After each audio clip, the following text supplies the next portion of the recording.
Hello everyone, Russell Wright here with Sue Bell and Jimmy Kelly. Yesterday we covered the basic setup of your profiles. We covered your Google dashboard and the introduction. All that is listed here, or shown here, with the yellow arrows kind of swooping down over to Hootsuite.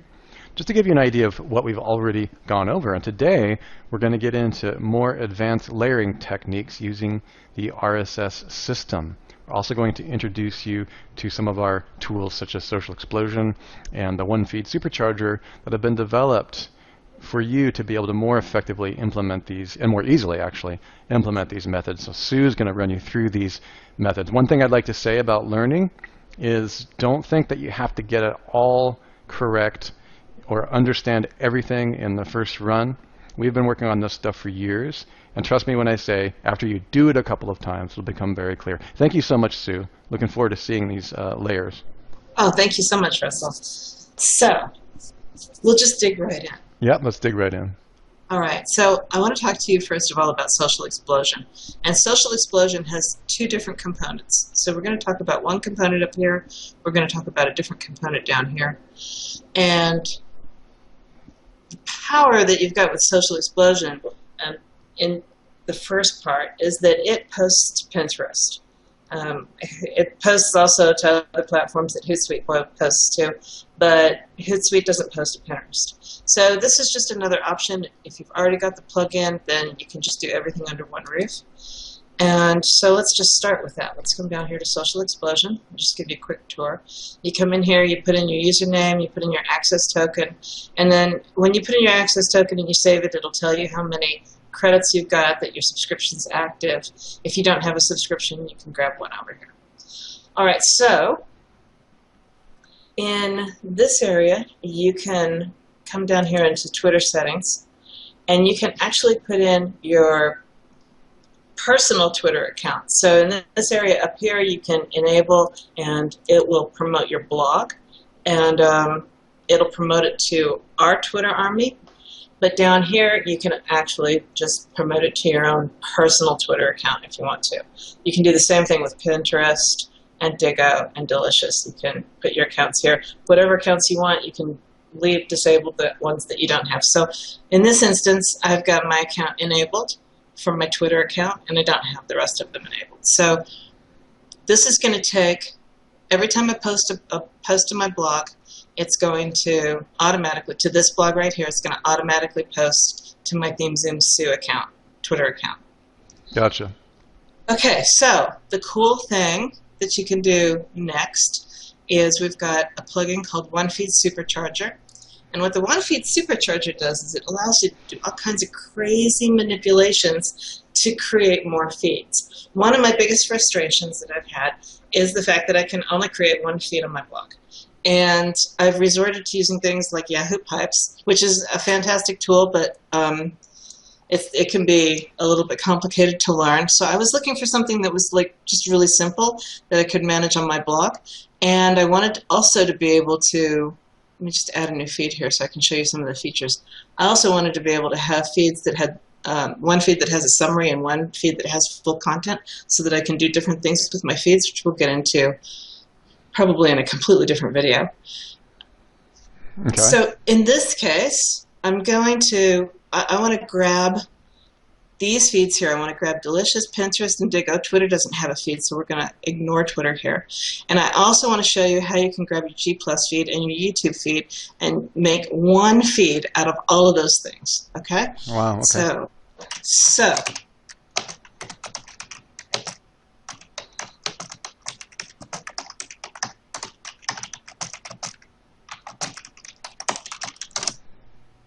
what you can do here in both your description as well as in the title is you can make this keyword rich. So whatever your blog is about, whatever the basic theme is, you want to include your keywords in that, because then as your feed goes public, other people who do searches for your feeds are going to be inclined to pick the feed up because it's got the keywords in it they're looking for. That way you get thematically related backlinks. They're looking for something about SEO because they have an SEO blog.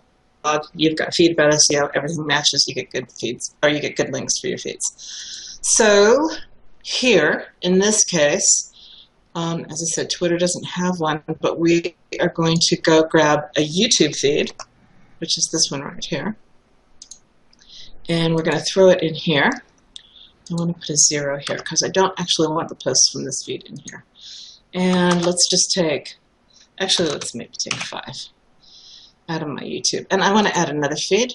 And we're going to add, I think we had a Pinterest feed. Yeah, let's use that. So I'm going to put in a Pinterest feed here. I'll do 5 entries out of that. And can we add another feed? Do we have something else? Oh, G+. So let me show you G+ RSS. This is another piece of software that we've got because Google, in their infinite wisdom, did not create the ability to have a feed with your G+ account, right? So there's 2 different ways in G+ that you can post. You can make a post and you can make a +1. And we make feeds for both of those. So what you would do, you can create a new project. You can come in here, you give your project a name. This is all just so that you can track it. And you put in your G+ code from your Google account. And this can be, if you've got one of those where you've actually got a name or a keyword, you can put that in here too. It takes that, the new versions. You can specify whether it's a business account or a personal account, personal page or business page. And you can give it a description and save the project settings. So when you've saved the project, it comes out like this. And you can see this is a local business and this is a personal feed. And so what you do, I want this because I want the actual feed. And we're probably not going to get much into the +1. That's more on this video, right? Right. Well, we can pick that feed up and do it too. Hang on. We could, but we'd have to explain what that's all about, and I think that's a bit much. True. And I'm going to come back here, and I'm going to drop that in here. And let's just say that I want 5 entries from that as well. And so that's going to give me 15 items in my feed. So you want to think about that because as we push this into Social Explosion is going to send backlinks from Twitter, Pinterest, Digo, and Delicious accounts to these items. So I'll get more into that in just a minute, but just remember that we've got 15 items in this feed. All right, I'm going to publish this feed, and then I want to take a look at it. Excellent. All right, so we've got YouTube videos, we've got some Pinterest pictures, and we've got some, what were the other ones? We should have the items that were mixed in the feed. Exactly. Okay. Google+. Yeah. Google+, that was it, thank you. Okay.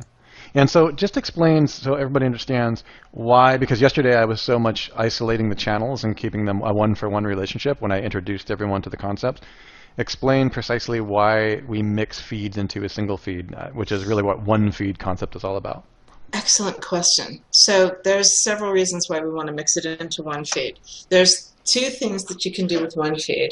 And there's bunches of things that you can do with your one feed. You can submit them to RSS directories. You can submit them to RSS search engines. You can take this feed and you can put it over in FeedBurner and let it go to all the different places that FeedBurner sends its feeds to. So for me, it's a quick and easy way to get all of my content into a single feed. Now the reason I want to get it into a single feed, I just picked this link up. The reason right now I want to get it all into a single feed is because I want to send it to Social Explosion so that I can promote it. So Social Explosion is a WordPress plugin. We talked about this just a minute ago because I showed you the Twitter settings, right? So the other thing that you can do with Social Explosion is right in here, I can put in my RSS feed and I can enable it so that Twitter and Pinterest and Digo and Delicious all post social signals that come back for the entries in those feeds. So it's going to parse that feed, and for every item that's on that feed, it's going to promote it to Pinterest and Digo and Delicious, and Pinterest obviously only if there are images, and Twitter. So the reason that I said a minute ago, remember that there's 15 items in that feed, is because if I set this to low and low, it's going to burn 4 credits for each item in that feed. Now we have a calculator, so you don't have to like hurt your brain trying to figure out what this is going to do to however many credits it is that you bought. But Gotcha. that's why you want to keep track of, if you get carried away with the items that you put in that feed, then you can burn through your credits really fast, which can be a really good thing, because what happens here is this is essentially creating backlinks, okay? So this is creating backlinks to your feeds, to your social media platforms, which are backlinks to your blog, right? So these are backlinks to your backlinks. Gotcha. Do you want to talk for a moment, Jimmy, about what that does to your blog?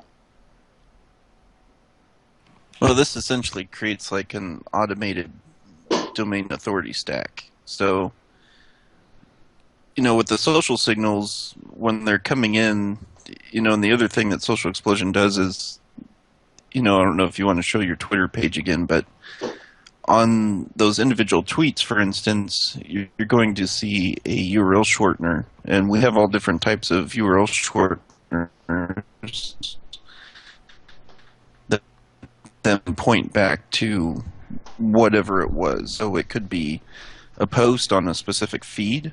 It could be going back to the money site. Just depends on where you're at in this diagram. But essentially what that does on the top, let's say that was a link going back, that's going to create a bit.ly link that then might go back to a YouTube video. And your YouTube video might be you'll probably be linking back over to your money site via URL link. So that creates a domain authority stack. As you go back through the system, you can kind of see like how the backlink juice kind of flows. And it's all, this is all good juice. It's all really high DA throughout this whole thing, and it's all automated. So anytime you're posting content to your blog, this whole system is set up to do it automatically. So this is a sustainable and safe way to automatically domain authority stack. Absolutely. Interesting. And the other thing is, Google likes to see social going in while you're doing backlinks. So for folks that are using the OMG methods where they're backlinking in with PBNs, this is a way to get automated social signals going in with it, so they don't have to be going out and buying other services or whatever it is to try and get social signals with their backlinks. Okay. So it's really kind of a three-punch method. Interesting. Okay, so this is really powering up the blog in a major way by making sure the backlinks to the backlinks are present. Gotcha. So the one other thing that it didn't show, or at least it didn't get into too much detail about, is here in your Twitter settings. Not only can you send it to your specific Twitter account, but you can also enable this on either low, medium, high frequency and duration, so that every time your blog post goes out, that gets a whole other set of settings, a set of social signals from our Army. So you can have one set of social signals, if you had Social Explosion just sitting over here, one set of social signals that just come right smack to your blog, as well as this set of social signals which trickle up. So in that way, you're getting all kinds of really great, really strong social signals, and with this whole setup, you're powering up your personal accounts as well as powering up your blog. So you're going to find that you're going to get rankings. This is one of the ways that you can get your YouTube videos ranked and have multiple entries for particularly a lot of the local terms. Wow, that's amazing. So one thing I wanted to add here for those watching is that this is incredibly powerful stuff. I've been online for a long time. You don't find this kind of integration. And for some of you, it might seem a little bit complicated right now, but if you can follow the step-by-step instructions like the ones we're showing you, it really happens surprisingly quickly. And usually the toughest time is your first time when you go through this. But after that, it smooths out and becomes kind of, second nature pretty much. Exactly. All right. So that's the end of this video, and we're going to come back in the next video and we're going to talk about the 5 iframe punch. Fantastic. Thank you so much, Sue, for this in-depth level, showing us the deeper levels of the one feed, and I look forward to the next video. Thank you so much, Jimmy. See you guys on the next video.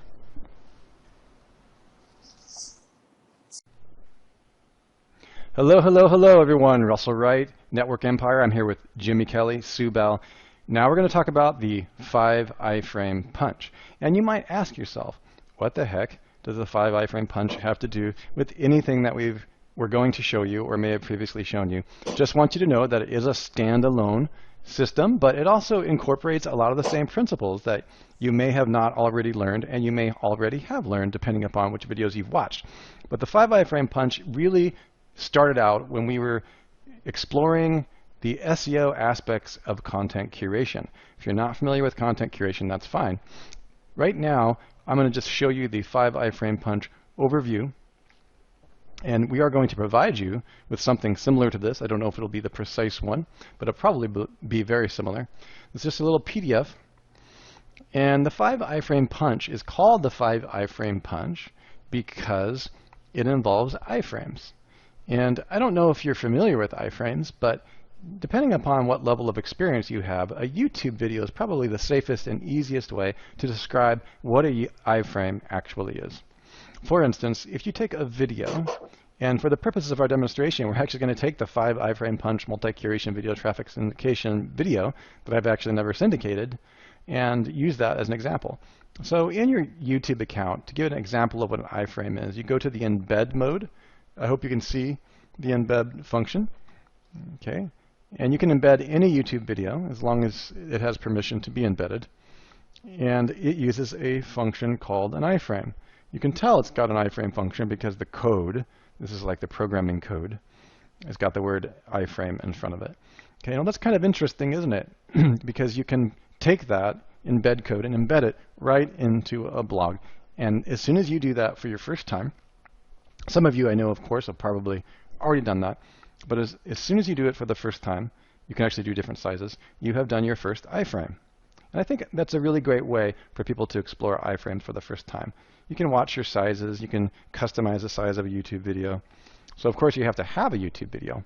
And for the purposes of this demonstration, it's a pretty good idea to have the video be ground zero of your iframe, 5 iframe punch program. YouTube I consider an important element. You do not have to have a YouTube video on your blog, but for the purposes of the 5 iframe punch, it's pretty useful to use that as a reference. So, for example, we'll go ahead and go directly over to, this is one of our blogs, and let me just go ahead and go into the publish mode. Inside of your blog, of course, you have a location under posts where you can publish. So you're going to have to decide what you would like to rank for. More importantly, well, not more importantly, but also very important is what you'd like to broadcast. Make sure that you're converting, make sure that you're going to be selling something. Understand the purpose of your post, which there's a lot of other modules and discussions with Greg Morrison and Jimmy and Sue and other folks inside OMG that you probably are familiar with that. So you can just take and copy and paste that iframe right in here. It's going to insert that video right into your blog. Now I'm inside the text area, just inserting that there. And of course you need to put a title. Okay, and we'll call this the 5 iframe punch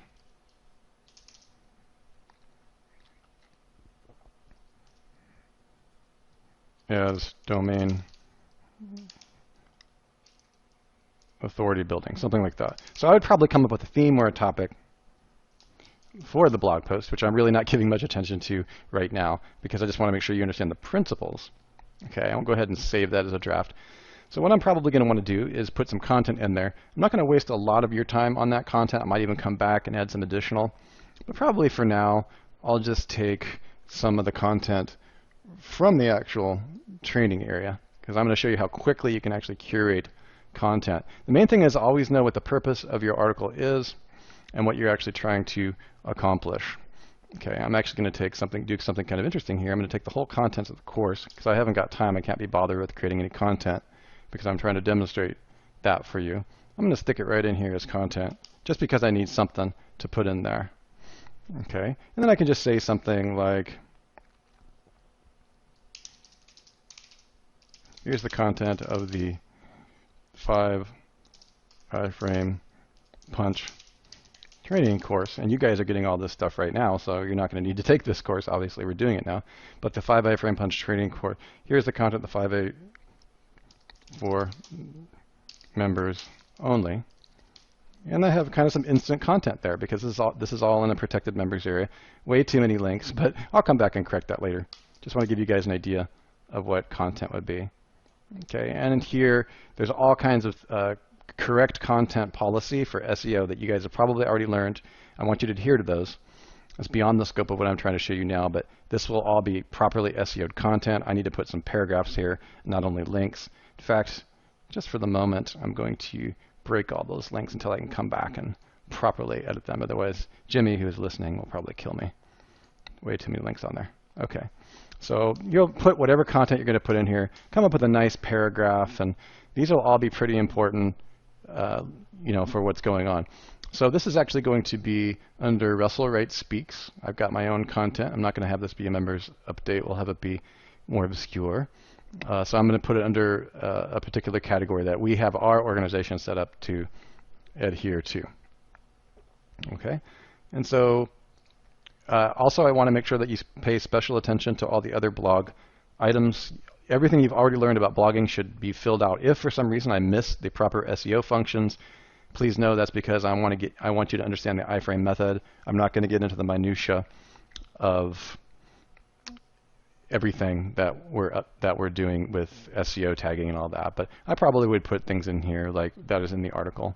Probably put some, the keyword that I'm tagging and so on and so forth, just so you guys know that you need to do that because this is ground zero. Okay, put your proper tagging in and your keywords and so on and so forth. Okay, and basically at this point, let's go back, and what you can do is you can just keep your handy dandy 5 iframe punch spreadsheet, your PDF rather, right here. So now that we've got the content set up, let's just do a quick overview because you can kind of see how quickly it's possible to publish. And the main purpose here is to build massive domain authority, similar to the way that we teach it in other courses, but rather quickly in a kind of curative form. And you're going to see that I'll be using bookmarklets. And that's basically how you would view it, right, Jimmy? It's a form of domain authority stacking. Yeah, absolutely, Russ. Yeah, that's exactly what this is, especially when I first saw it. Yeah, we talked about it when when you and I first met, and it was basically a super fast version of what it is that you're teaching on the advanced levels, and it's a really great way for everybody to become familiar with domain authority stacking. So yeah, thanks for weighing in on that. I just wanted to give people a little bit of insight. It's one of the hot topics when you and I first started having conversations. So the idea here is, since it's iframe focused, that's one of the major distinctions. I called it the 5 iframe punch, which confused some people only because they didn't know what an iframe was. But once you understand that iframes do pass juice, and they do pass, and bots do follow them. There was a lot of controversy in the early years about iframes and Google not following iframes. I'm sure that either Jimmy or Sue might want to weigh in on this topic at some point.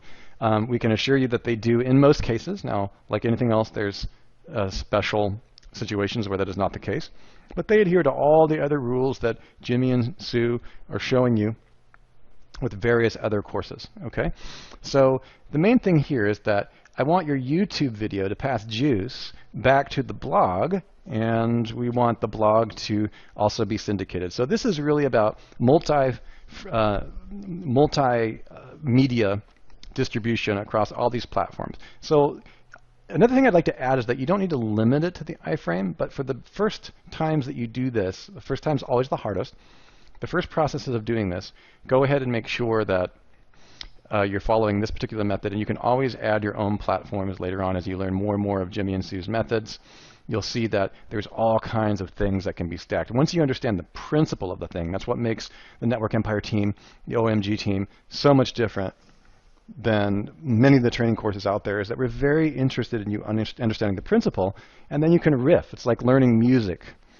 I'm a musician, and sometimes you can improvise, but if you don't know the basic chord sequence, then it all sounds like a cacophony of disharmony. So it's the same thing with learning SEO or anything else. once you understand the principles of domain authority of iframes, you can start riffing or adding your own cool tactics and tricks. So YouTube, let's go over it. YouTube is going to go inside your blog post, which we just did. Okay, we'll leave the feeds out of it for a second.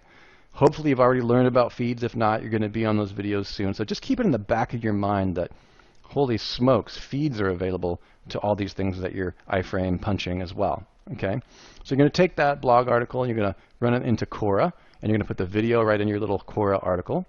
Okay, then you're going to take the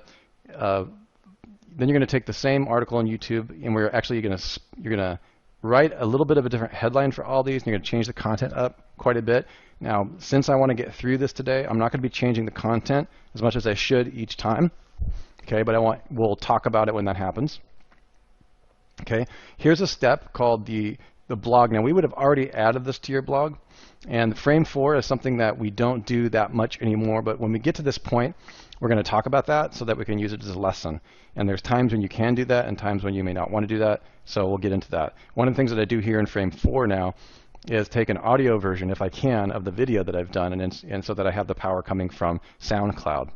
Okay, so we'll probably switch that out. And then you can scoop that. And what's really happening here is in frame 6 is when I teach you how to use the curation software, the curation website, you can actually then go back and you can scoop all these other things that you've done, and you can run all of them through Scoop It. So what you have is this very integrated and indigenous relationship where everything is connected to everything, but all of them have a whole lot of domain authority. Okay, so we're going to go through the basic processes of what that means, and I think you'll be pleasantly surprised how easy it is. Okay, so let's roll back to the blog post. Just remember our blog post. For the purpose of this demonstration, I have enough on here. It's in the middle of the night here, like quite late, so I don't have to have this perfect. One of the things I almost always do is put a banner at the bottom of every article that I do. And I have my own system set up to create banners quickly so that I don't have to do it every time. It's probably something, if we get enough feedback from you folks, we can actually add that. I'm going to go ahead and do that. I'm such a radical that even in trading video, I will not hesitate to mark it. So, because I don't like to publish anything without a purpose, even if it's a demonstration like this one. So I'll go over to shortcodes and open that up in a new browser. And since it's so easy, we do teach how to do this in some of our training, but I use something called shortcodes. And probably what I'm going to do right here, since you guys are familiar with Social Explosion, I'm actually going to do a promo at the bottom of this post for Social Explosion. And this is just good practice for you guys to realize that each time that you, whenever you publish something, you should have some call to action or some type of thing within that, okay? And that's good enough. All right, so, and your tags, you're going to do your SEO tags. Now we'll go ahead and just for the purposes of keep moving here, we're going to go ahead and just publish this. I have it on the right category. And you have to be careful even when you're publishing a demo because it's going to go right out there on your feed. So you got to be a little bit careful about that. But we are now live for the purposes of this demonstration here. Okay, and it's called the 5 iframe punch as domain authority building. You can see it's got a nice video here, and here is the content of the 5 iframe punch training course, and it's got my temporary content, and then it's got my, of course, big giant gaudy banner to make sure that everybody buys my stuff. Okay. So theoretically, if I walked away tonight, I could make a sale by tomorrow. You know, because remember, all the stuff you guys are learning from RSS feeds, that is already happening on this blog. It's already going like everywhere. That's why I was careful when I published it. All right, so that just gives you an idea of how fast, gun to your head, publishing can actually be. I mean, if you're doing this right and you have these one feed systems set up, you don't even have to do the 5 iframe punch, and you're already out there. Okay, if you've done our other steps. But if you want to take it that extra step, the 5 iframe punch is going to be the next step. We're going to want to take this whole thing and we're going to want to put it over to, for example, Quora. So in Quora, I'm going to take some similar content. It's going to be, let's just go over to Quora. Quora, you're going to want to set up a profile the same way that you set up a profile in the video that I showed you with the introduction to RSS or to one feed. Okay, and there's different ways that you can do this. You can add your own question. Okay, you could, for instance, you could answer a question. You could add a question called and answer your own question. How can I quickly curate my content with SEO power. Okay, you could do something like that. So you could add that own question. Check for the existing questions. Men's lifestyle. My question is new. For the purpose of this demonstration, I'm going to go ahead and keep it new. I'm going to just put it under content curation. Okay, we're going to add that question. It is possible to add your own question, to answer your own question, I'm pretty sure, unless they've changed the stats. So here's write your answer. How can I quickly curate? So you can create your new question and answer your own question. For the purpose of this demonstration, I'm going to take very quick content because I'm not going to show you how. We have a method of content creation called painkiller article method. I would probably do a very nice painkiller article method inside this frame, and I would take a piece or a snippet of that, and probably will come back later on and do that, and I would carefully rearrange some of that content so it's not the exact same dupe content. Okay, but more importantly, you are the content you publish. Scoop it. Frame 5. Let me just look at that. Interesting. Okay, I think Scoop it has I think it's like a hashtag function. That's new. Okay. So what I would probably do is then also take this video. One thing you do want to do inside Quora every single time is drop the video. Hello, hello, hello. Russell Wright from Network One point Empire. I want to make is that the description tag in this, since this was privately published before, doesn't have a very good one. This description tag is something that Jimmy and I are going to roughly go through with you quickly here, but it's going to need to point, we're going to need to show you how to do the basic descriptions properly. Okay, it's going to have, there's a relationship to your video to your content. And Jimmy and Sue, we had a general consensus after after one of our training courses about what that would be. So I think we came to an agreement. If you guys, we don't have to do this right now, but we do need to show everybody how to properly fill out the description in the relationship to the blog, because this video is already built into the blog. So this is a topic that we're going to need to get into. So just letting you know that's coming. So the video I'm going to put here at the top. One of the things I found quite interesting about Quora is that they really like video, and you'll find that many people, many platforms really like video. And this is a key function. And so just put it in there, and you can tell that Quora is programmed to make it pop, okay, to activate the video function.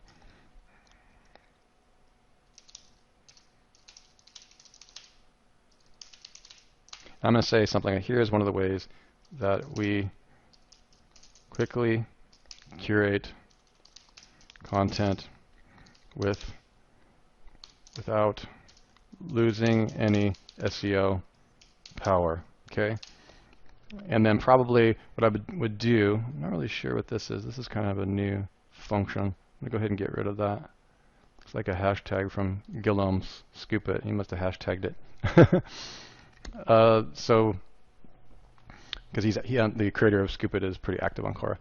And so you would want the video, but also you're going to point, I'm going to point back to the article with the keyword that I'm interested in, like rapid 5 iframe punch. Now you got to be very careful on Quora. You don't want to overtly promote. So I would never link directly to a sales page in here. Okay, I would probably go to something, like the article. Here it is. And what you do want to do is have an article that's slightly different. So even though the article is currently exactly the same right now, just note at the end of this presentation, I'm going to go back and add several paragraphs of decent content.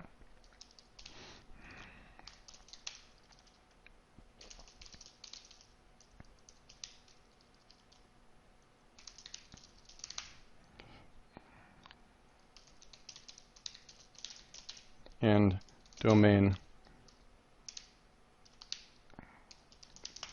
So if domain authority stacking or domain authority, I think the word was building, which is not even a word. There's no really hot keywords I'm trying to rank for in here. Probably I could have done something a little bit, more popular and tried to rank for it. But let's just go ahead and leave it as is.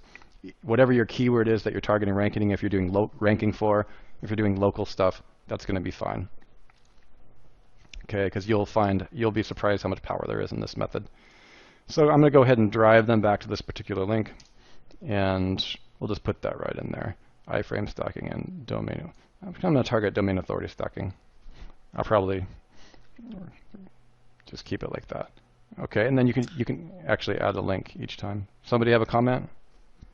I was just gonna say it's always good. This is something I do when I'm looking for other LSI terms. Is always being sure to put in Diverse. those exact keywords into your blog or your whatever article you're trying to promote or rank for, or even use as a backlink, because that adds a lot more relevance to the links going into it. In this case, it goes to the YouTube video, but as you might come back through and try to boost this page up, and that'll help all of it rank together. Right. So sometimes you can create that blanketing type effect. Exactly. So in other words, you're saying that I should use the keyword that I'm targeting in the Quora post. Absolutely. And you also want to diversify the backlink. So it's domain authority building. This could be whatever popular keyword our listeners are targeting, but domain authority building is the keyword, and domain authority stacking is a related keyword. So that's a pseudo LSI, right? Something like that, or it's diverse. Right. So is that useful? Yeah, partial diverse, I believe. Yeah. Right. And even though our listeners, this is not a popular keyword with a lot of money or anything, it's a term that we created. It is making money for us now because domain authority stacking has gotten out there. So probably I would have really want to reverse that. I probably want to target domain authority stacking on the blog and put the version of it, domain authority building, here. Is it too late to change that, Sue? Can I change the headline now? Let's go ahead and do it. Sure, you can change the headline. The reason I want my listeners to know why I was doing that, I'm going very quickly so that we can get this in under an hour. And if I'd thought clearly, if I'd done my keyword research like you guys have already been taught, I would have remembered that, or if I talked to Sue and Jimmy and looked at our accounts receivables and our profitable keywords, I would have realized that domain authority stacking is the keyword that I want to target because it's popular now and is making us money. Domain authority building is something that I just made up. So I'm going to target that one, just to update it.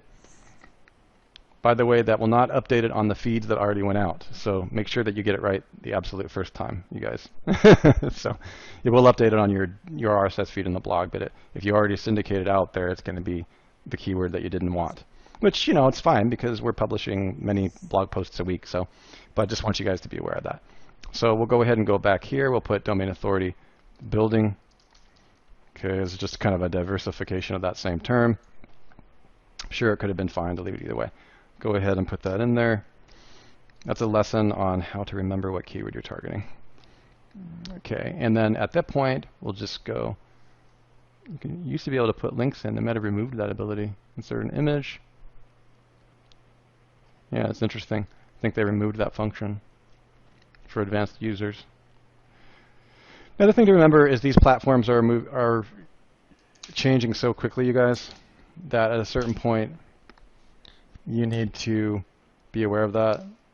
And let me just see if that really is what's going on. That is really interesting. Show link to URL. Yeah, that's new. Okay, we'll just leave it here for now. And so this is one of the reasons that we have you do your blog first. As Sue says, only tweet thyself, only publish yourself. And let's just go ahead and save the draft. See what happens.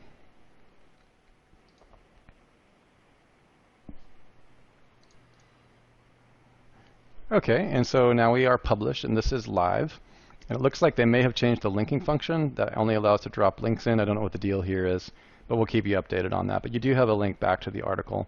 And any of the other platforms that we show you where you can actually hyperlink the text, what Jimmy is really saying is diversify that backlinking more and more. That's going to become key using LSI terms and other things that I'll be teaching you in other videos. Okay, so now you're published on Quora, and you just keep that published window open because this is your whole URL. That can be used later on. So let's go back. So if you've lost the plot, return yourself back to the PDF. Quora is published. Check that off. Video is published on your blog post. Quora published. Now Storify is the next step. Okay, Storify has gone through a lot of changes, but we are going to go ahead and log in. Now, for those of you watching who may not be able to afford things that have prices, even Scoop It, has a free account, but some of you may not be able to afford any of these, then just skip over the ones that are in this chart and use the principles, because there's plenty of free things out there for you to put your iframes, and once you understand the principle, pointing back to your site.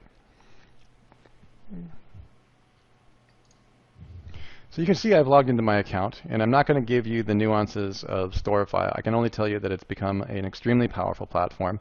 And let's just go ahead and acknowledge the domain authority for a second.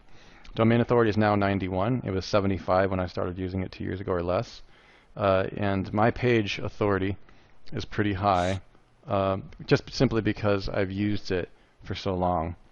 So if you go to my profile, you can see I think the profile is a page authority of 50. Just on my profile alone, with all the things that I publish. That's getting up there, as Jimmy will tell you. I mean, 50 is nothing to think is useless. It's a useful. No, it's really well. It is, yeah. I mean, I usually try to gauge, if people are thinking in terms of PR. Mm-hmm. You drop it down. So I would gauge that as probably a low PR4, high PR3. Okay, that's great. So if it's in the 50s, you just take off the 0, drop it down 1, and it's usually, a little bit lower than that. And the interesting thing, guys, is I wasn't trying to do this. I wasn't focused on powering these up. And one of the points that Jimmy, I know, has talked to me that he wanted us to make, and why we're showing you the 5 A-frame punch, one of the useful exercises is that domain authority gets built when you're just doing publishing like this. It's happening by default. And that's a useful exercise when we're teaching you so many methods to intentionally power up your site by building domain authority intentionally. It can happen by accident, or it can happen by just understanding how to keep that power, doing simple steps like this. Just using your social media accounts properly instead of giving away all that juice, which is what most of your competition is going to be doing. So again, that's why we're showing you this stuff. So you just make a new story, okay?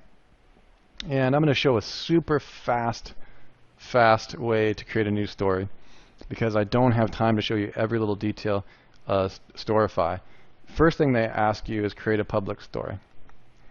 And the first thing that I do, because I'm lazy, is I go right over to the post that I already created.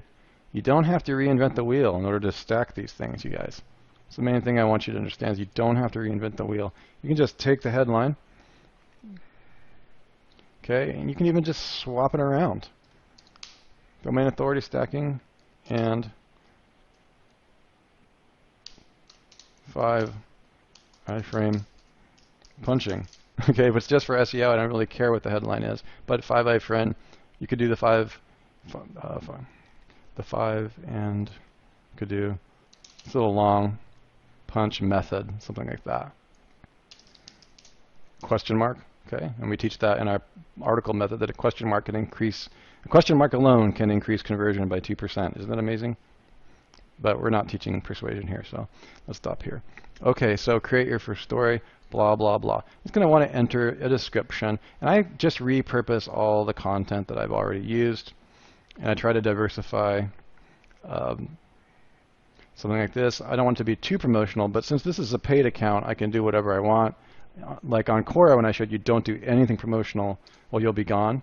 On this one, you just want to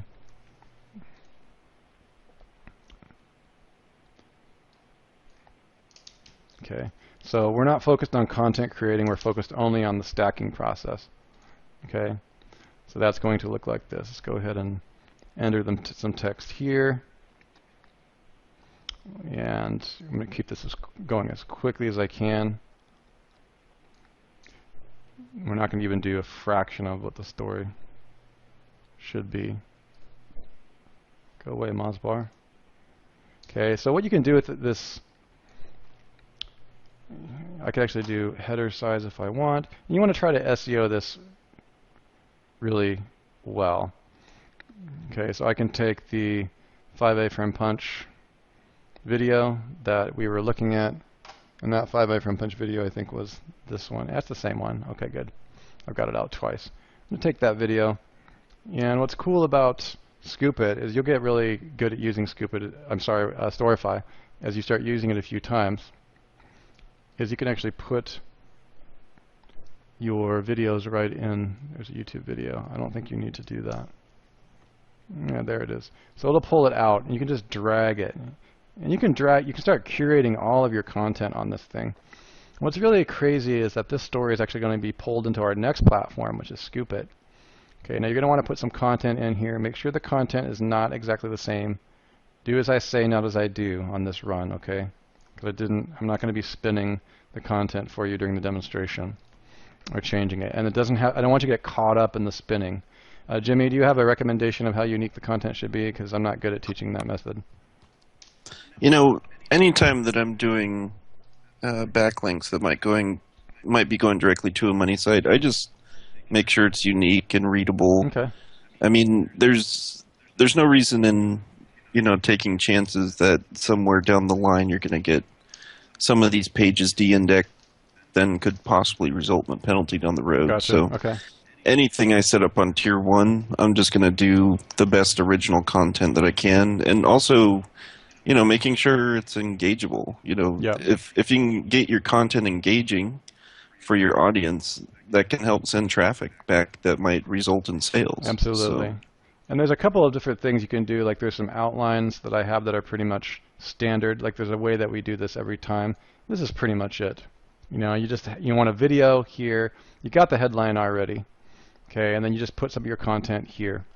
And then I always like to put in, on Storify, it's completely fine to put your call to action in there.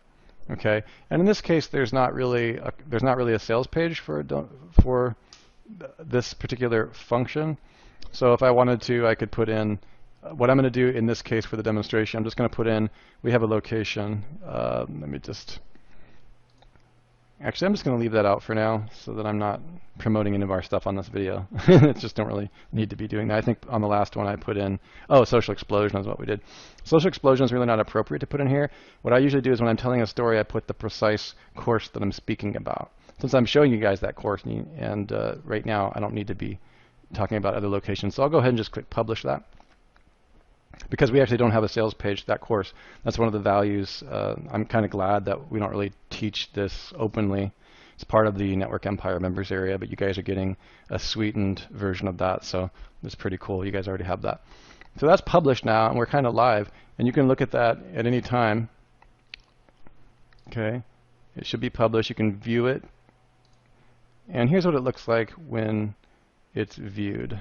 Okay. Now they've recently changed this. I don't like what they've done, but they've changed it so that they try to stretch the video image and they make it really, really big. And if you were to put an image in here, a high resolution image, that would be really, really big. So we're going to leave it for now. Sometimes the thumbnails and video look good, sometimes they don't.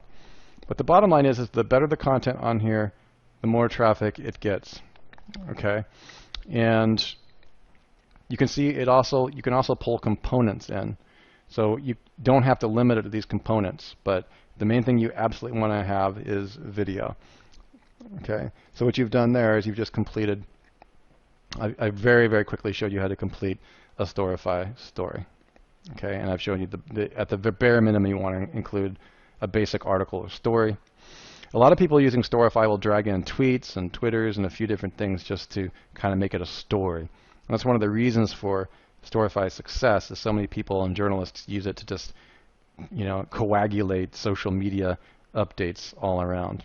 Okay. Sometimes I'll even put in, because the domain authority is so high, I'll actually, in the story, I'll put in a Quora link. Okay, which is kind of nice to do. So again, those are advanced techniques, but there's nothing that you don't have access to. There's nothing that you can't put in this, but just make sure that you're building your authority. Okay. Now, the next step here that you see on this chart, we're not currently recommending anymore. It used to be that Storify, the reason we're not recommending it is, first of all, it's going to be too expensive for many of you. You used to be able to embed Storify directly onto your blog. And they charged you a pretty hefty fee to be able to do that because they would give you the SEO meta tags. Essentially, you were paying a pretty decent sum of money just to get an iframe that would allow you to put your Storify story on your blog. We no longer put that on the money blog anymore because we put the rich content in your article, which you've already created. There are times when we might put that embeddable Storify story in other blogs, what we call WR2s, which is beyond the scope of this training. However, I do want you to be aware that you need to be very, very careful. You can see up here on the left, on the right-hand corner of the screen, Storify does offer an embed to paid members. Okay, we're going to go ahead and skip that embed process, but it is good for you to remember when you get more advanced that should you ever want to embed a Storify story, especially when that Storify story has a lot of other content within it, then you may do so. So let's go ahead and just let's go back to the edit function and just show you it's kind of fun. Now it's funny because a lot of these platforms will tend to have platform wars. There was a time when Storify really hated Quora. In fact, they openly didn't like them because Quora wouldn't let Storify embed their stuff. So it's kind of funny. You know, and what's also very interesting is that, you know, Sue will tell you all the time not to depend on any of these platforms. Like don't put your precious content on these platforms only. You must have them on your own content. You need to own the content that you have as well. Let me just go ahead and see what we got going on here. Oh, they have sure changed things. Okay, let's go ahead and find that. So you can see what I'm doing right now is any link that you want to add to your Storify story. So why people who are really lazy, including me, love using Storify, because all you have to do is just, you can even match your social media accounts, your own SoundCloud account, your own Twitter account, your own Facebook account. So everything that you've already published is right here on the sidebar. All you have to do is search your own social media platforms. You can just drag the elements of your already told story on other platforms right into it. Some people really like that feature, okay? Or you can just put in a direct link, which is the Quora page. You could power that up if you wanted to. Remember, this Storify story is going to get put everywhere, so you could also power up that story if you wanted to. Since this is a domain authority of 90, there's all kinds of little tricks that you can do. And anytime I drag an element into the story, I like to tell people what it is. So I like to say more information on Quora. And what will happen is when we start posting this elsewhere, it's going to power up that Quora article. Now, one thing I will say about Quora is that I think the link that we just put in there was the general page. How do I quickly? Yeah, so that would have been, let's go back and look. That's the general page. And as Jimmy will tell you, you used to be able to go to the precise article and you could power that up as well. Let me see if they still got that ability. Edit bibliography. No, it's all right. We're actually directly on the article. Some people have accidentally put in the previous page, which is everybody's answer. I would recommend that you do your own answer. In other words, whenever you're scooping or storifying on Quora, just go ahead and make sure you get into your own post or update. And that's true with any social platforms. You want to power those up. Okay, good. So that just gives you a little bit of fun stuff to play with. You can publish those changes. The point here is that you can drag and drop. You have a whole lot of control over anything that you've done. And it's kind of fun as a curating tool to tell a story. And try as you add your elements to keep a story consistent and put some information in there. You can also, of course, power up the blog post. And what I like to do here is I like to say for the rest of the story, visit. Okay, so just go over here, same thing. Go up to the right-hand corner, embed the URL. Go ahead and put that in there.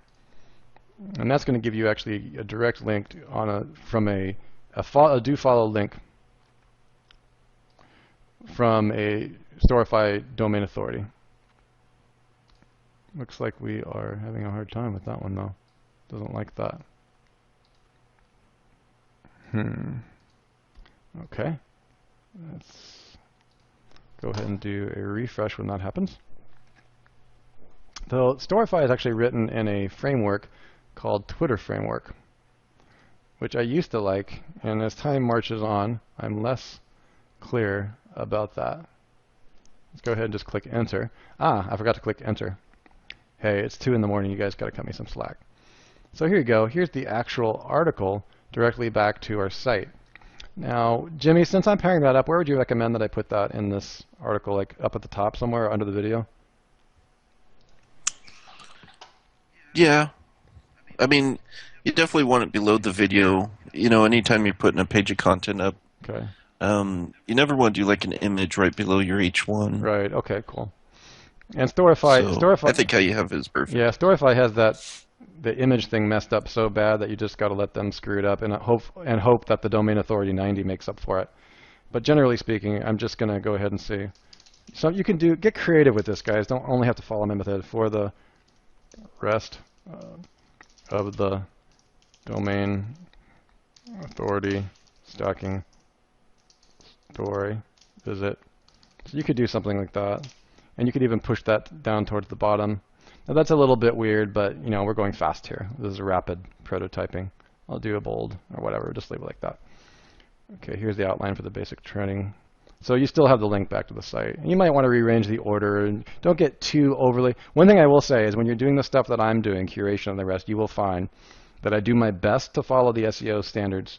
And Sue and Jimmy watch me to make sure that I don't completely blow stuff, which I consistently do. But the thing is that these get so much reach and you get so much stacking at a certain point, unless you create a major error, you're getting juice. And that's the main thing for you to take away, is that, you know, I'm surrounded by partners who keep me on track with SEO and they make sure that I don't really ruin something. But generally speaking, there's so much, just go ahead and publish those changes. There's so much happening that as long as you don't ruin something completely, you're going to get juice.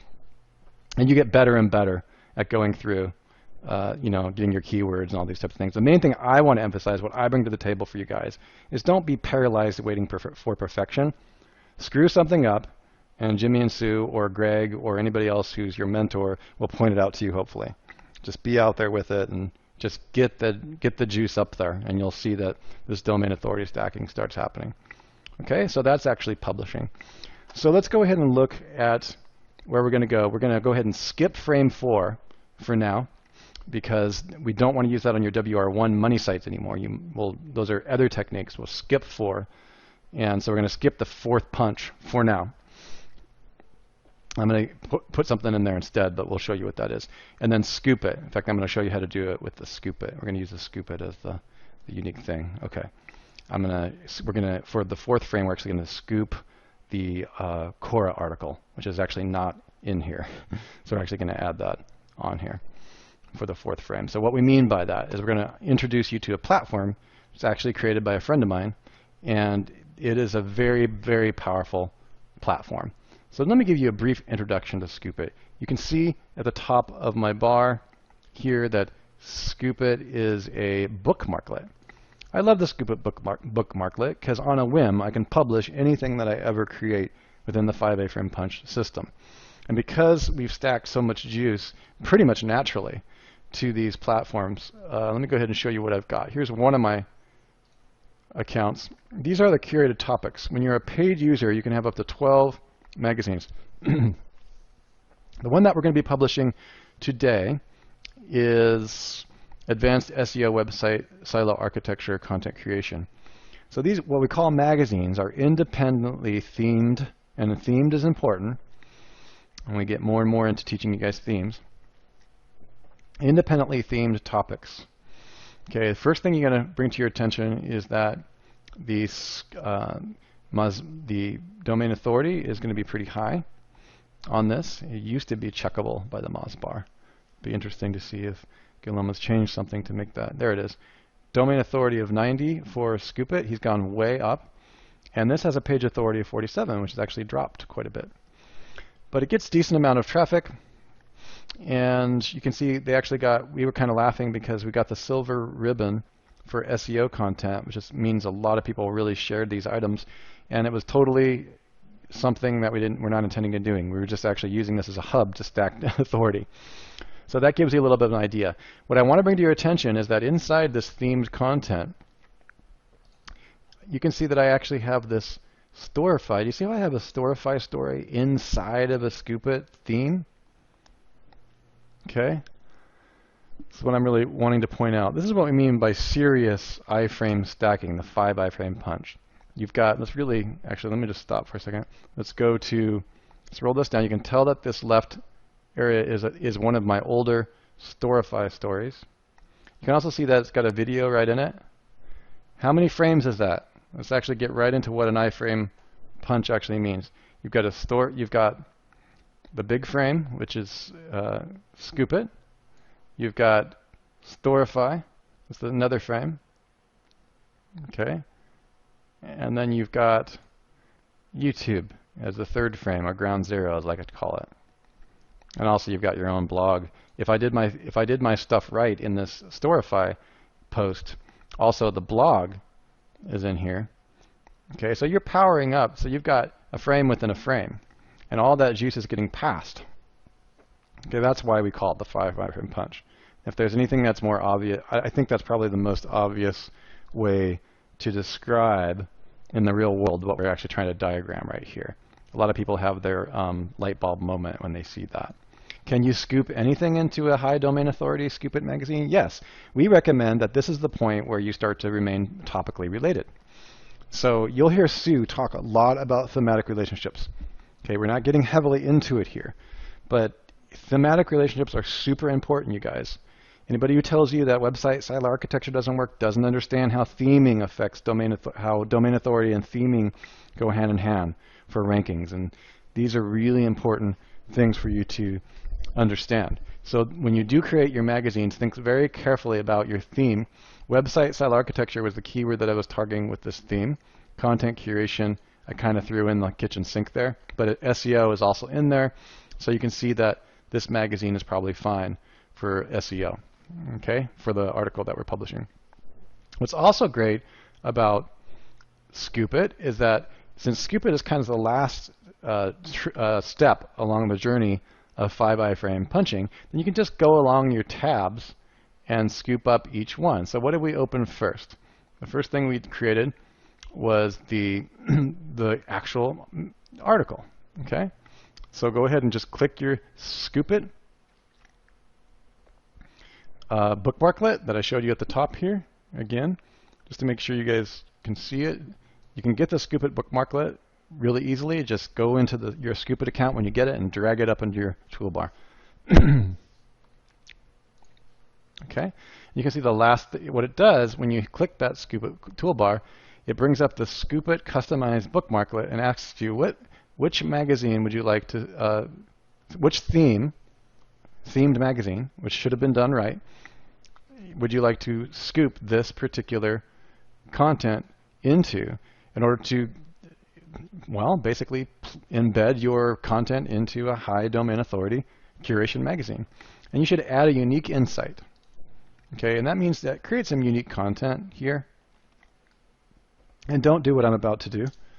Okay, you're going to put some kind of unique insight into there. All right, I'm not going to do all of that. That'll just be too much. Jimmy does have some advanced techniques that are way, way too much to talk about right here. But this is all about content curation. Most people think that iframes don't pass juice, SEO juice. I learned from this course how wrong they are. That's a little bit tacky, but I just, I'm not, it's 2 in the morning, what can I say? Okay, now what's interesting about Scoop It is it also allows you to directly publish to social media platforms. To that, I would like to say, be very careful what you're doing here. Make sure if you're tied into LinkedIn, one of the things that can happen if you're following our other systems and you're on the same layer of your empire, that is your money site, you probably have already published this blog post to Facebook, to LinkedIn. If you followed my instructions on the video that I did previously on how to set those up, then you would have already published there. And what can happen for beginners or intermediates is in the beginning they get a little overzealous and they have a bunch of posts and they post the same article to these platforms too many times. Especially when you do everything all at once, you can have like 4 or 5. Be really careful when you're posting the same thing to a lot of your social media networks that have people in there. Okay, your top level brands, just be careful. So in that, I am fine to publish to my Twitter account. I don't mind over publishing there, but for everything else, I don't have it hooked up. I want all of you to be aware, however, that you can add a ton of other locations to publish your Scoop Its to, and Guillaume is adding more every day. And those are advanced techniques that we are not going to cover here. You can also set a date and time, and you can also put your tags in. So you can domain. Okay, so this is just the basics I'm introducing you to. Okay, and you can also put a link in here on your paid account. So I can put a link back to the actual master article. I mean, as if it's not crazy enough that we're going to get the embed, you can actually get a direct link in the content area. So I would actually I would probably follow Jimmy's rule with some kind of diversification here, but I'm just going to go for the, rapid fire. Yeah, I'm going to go like for this one. Give it a unique backlink. And if I were really getting the LSI stuff that Jimmy will show you guys later, I would probably do a LSI term around the word domain authority stacking or whichever keyword you're doing. Insert that there. A lot of other things we could do here, but that gives you guys the general idea. Go ahead and click Publish. And that's going to publish it. You can look at it right away. So you're instantly syndicated to a very high domain authority service with a very high domain page authority. The first time that you go to your Scoopit account and you look at one of your themed magazines, and the magazine is all of a sudden reached a domain authority of 50 or 60. We've got one that's actually almost 60. It's kind of a surprise. You're like, oh, I wasn't even really trying to do that. But it happens pretty quickly if you do what we're showing you consistently here. Okay, so here's the 5, let me see what we did. Yeah, One Empire Yours. Okay, so that's the article we just published. You can see my little insight there. I've got a link right here, and that is a do follow link because I'm a paid member of Scoopit. I believe you can't do the keyword links with your free Scoopit. There's a free Scoopit account, so you guys should feel free to go ahead and do that. Okay, so now you can just scoop the crud out of everything. Everything you've already done. Should you scoop your direct YouTube video? Well, yeah. Okay. But make sure your description is filled out first. I don't know if any of my team members want to chime in on this description. There's a bit of controversy around it. I want to give you guys a precise way of doing this. I'm happy to. Sue? Yeah, go ahead, Sue. You can, I would put the link to the blog page. That's what I figured. Right at the very beginning. Okay. Also see, should I do like also see or something like that? Sure, you can. And YouTube will automatically shorten it so that you get to the top part's not just filled with the link. Okay. And then you want to make sure you got your keywords in there. Okay. Domain authority. Anything else you? Mm-hmm.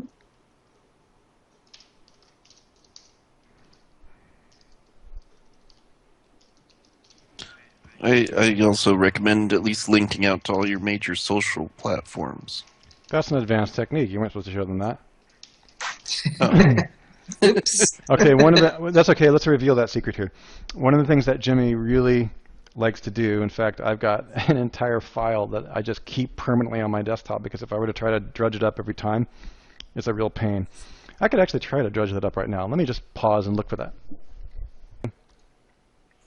Okay, since Jimmy decided to give you this secret, and there's no way I'm going to be to bed before 3 a.m. now, I'm going to go ahead and show you guys this anyway. This is just one of the many files that have been given to me by Jimmy Kelly, where I was forced to look up at all the links. Never in my entire life did I expect to power up every single link that I ever did throughout my day when I'm working. But now we power up literally everything. So my point here is that you guys should really definitely take the you could power up, you could YouTube silo. You could put a link to the top level of your YouTube channel, right, Jimmy? You could do couldn't you? Yeah, absolutely, because you can link up to the channel that your YouTube video is in. Yeah, and we've got actually the pages. So let me just start simple here. Today we're not going to get into how you can also power up the status of if you tweeted this. I could go back and grab all my tweets and I could power up the statuses. But let's just go ahead and keep these. I could power up the Google Plus page, which is the stuff that I showed you. So the point is you can definitely power up your social platforms, and if Jimmy's around, he forces you to do it. It's horrible. Okay, here's this. And you can take your Pinterest, So I've got this file. Just create your file for your profiles. Oh, that's actually a status update. But you know, at the bare minimum, do your profiles. Okay, and then if you wanted to get really fancy, I'm just letting a secret slip here. You could actually power up the specific posts if you were that crazy that you wanted to come back around. But YouTube is so powerful that it's worthy of consideration. It really is, because you could go back and then everything gets crawled and then everything powers itself up. It's pretty powerful stuff. You could also do things like see us on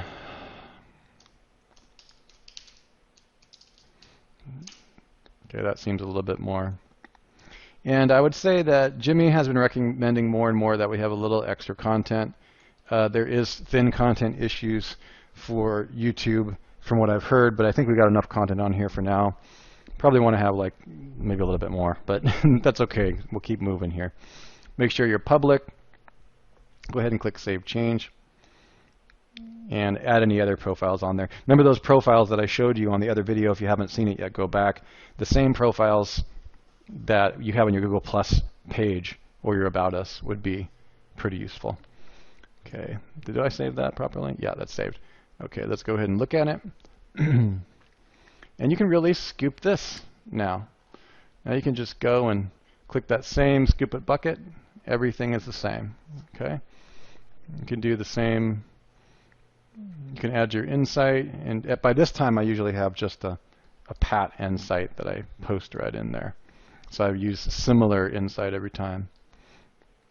Okay, let's go ahead and use a different piece of content here, but I'd probably do it's on the YouTube video. Wow. There we go. Probably do something a little bit unique here.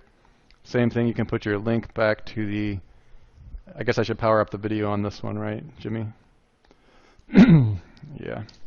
Actually, you can do all of it. Now, the thing to remember, this is supposed to be a content curation platform, so I would appreciate if you guys would remember that Guillaume created this platform so that it was for humans by humans. So I would recommend like not spamming the crap out of your, you know, your insight. Part of the reason they added the insight thing here is like they wanted real human beings to add real insight. Okay, so it's kind of nice to remember that. Okay, so you can put your video here and let's go.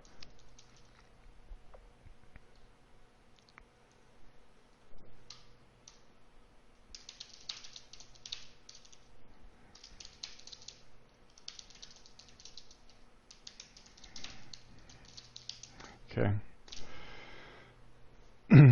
Of one type of, okay, try not to get too creative here. Okay, so there you go. And as soon as you make sure you're in the right magazine, and make sure you can see on the last, I didn't change the headline. It actually automatically pulls the site. What I like about this is this headline will be the same as the video. You could change it up if you wanted. I could take out the multi-curation traffic syndication system. That's fine. Okay, it gives you guys the idea. The main thing I want you to walk away from this video with is the connected dots, even though I haven't given you the perfect granular level stuff, because this is incredibly powerful. And another thing about it is, theoretically, you could do all of this for free, meaning you don't have to pay for any services. Nobody should, I don't want to hear that anybody cannot power up their sites every time they do an article. I mean, I know a work-at-home mom who's doing only this and is working full-time, just getting leads and stuff. But the only thing that she really does is just simply this curation method. So there's really no excuse, you know, when you're showing these types of methods to not get juice, you know, not to juice up your main site. So here it is. Here's the video. Here's the that's the video. And the blog post is still, where's the blog post? Yeah, here's the blog post. Okay, all sitting again, but all of these are powering up. They're juicing up every item that gets scooped into them. So what have we not scooped? Go back to the thing. We haven't done the Storify story. That's one of my favorite things. Okay, go to your Storify story and open it up. And go to the, should be published.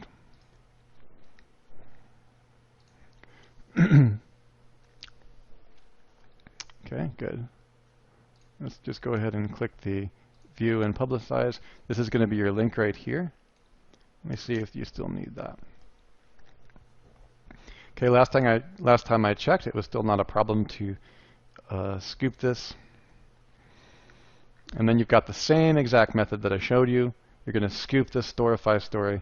It's kind of interesting, folks. What you're doing is you're scooping a domain authority 90 and a domain authority 90 with a domain authority 100 at the center, all pointing back to your blog. It's kind of cool. And we haven't even, remember, we haven't even done any of the RSS feed stuff. And I'm literally not going to show you the RSS feeds for this on this video, because if you go back and watch what Sue showed you and what I showed you in the original RSS feed thing, you're going to understand exactly what we're implying here, that some of these things have RSS feeds.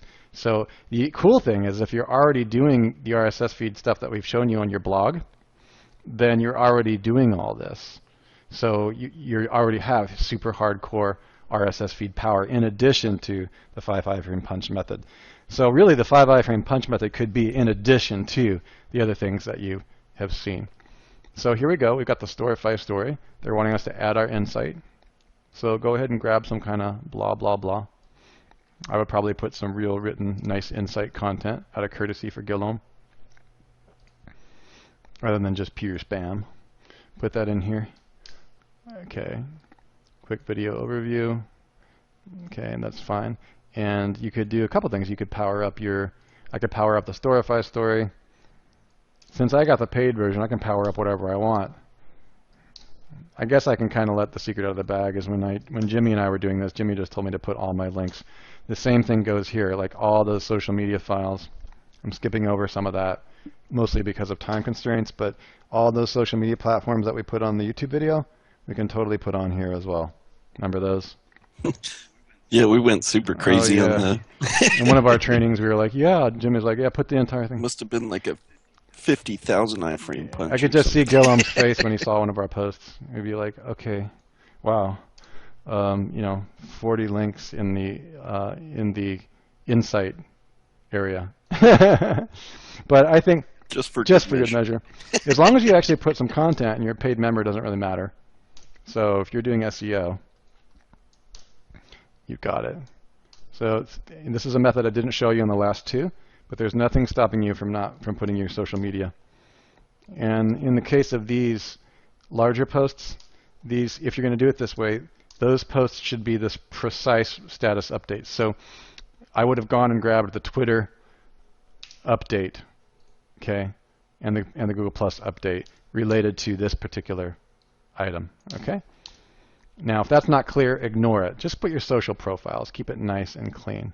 Okay, so for the purpose of this demonstration, I'm letting a insider secret slip here. So take all of your social profiles, just your basic profiles at a bare minimum, put them on there, including your Pinterest. And what this does is, again, you'll see all of your money profiles start to get powered up as well.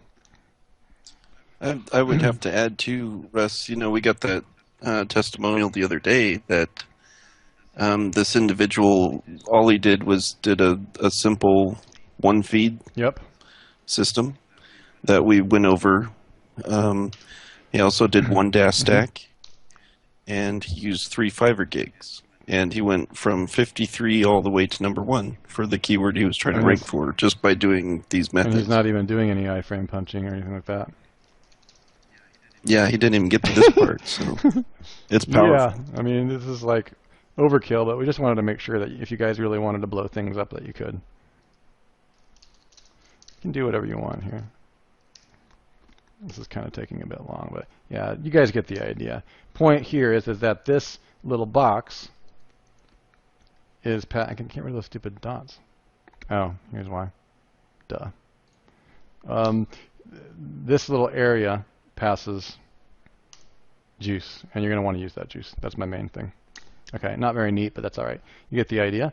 And just look up here at your headline and 5 iframe punch method. Remember, it's going to take the headline exactly as it is, so you might want to mix it up a little bit. I'll take the number 5. Just go ahead and give yourself a new headline. I'm partial to creating calls to action rather than focusing on keywords, but between them both and the team, we have all that persuasion SEO. Go ahead and click publish. Yes, I'm aware that's going to be published to Twitter, but that's okay. And I'm going to publish it on the same magazine. If it were a different topic, I would, well, it's actually going to be the same topic because everything's the same. It's stacked.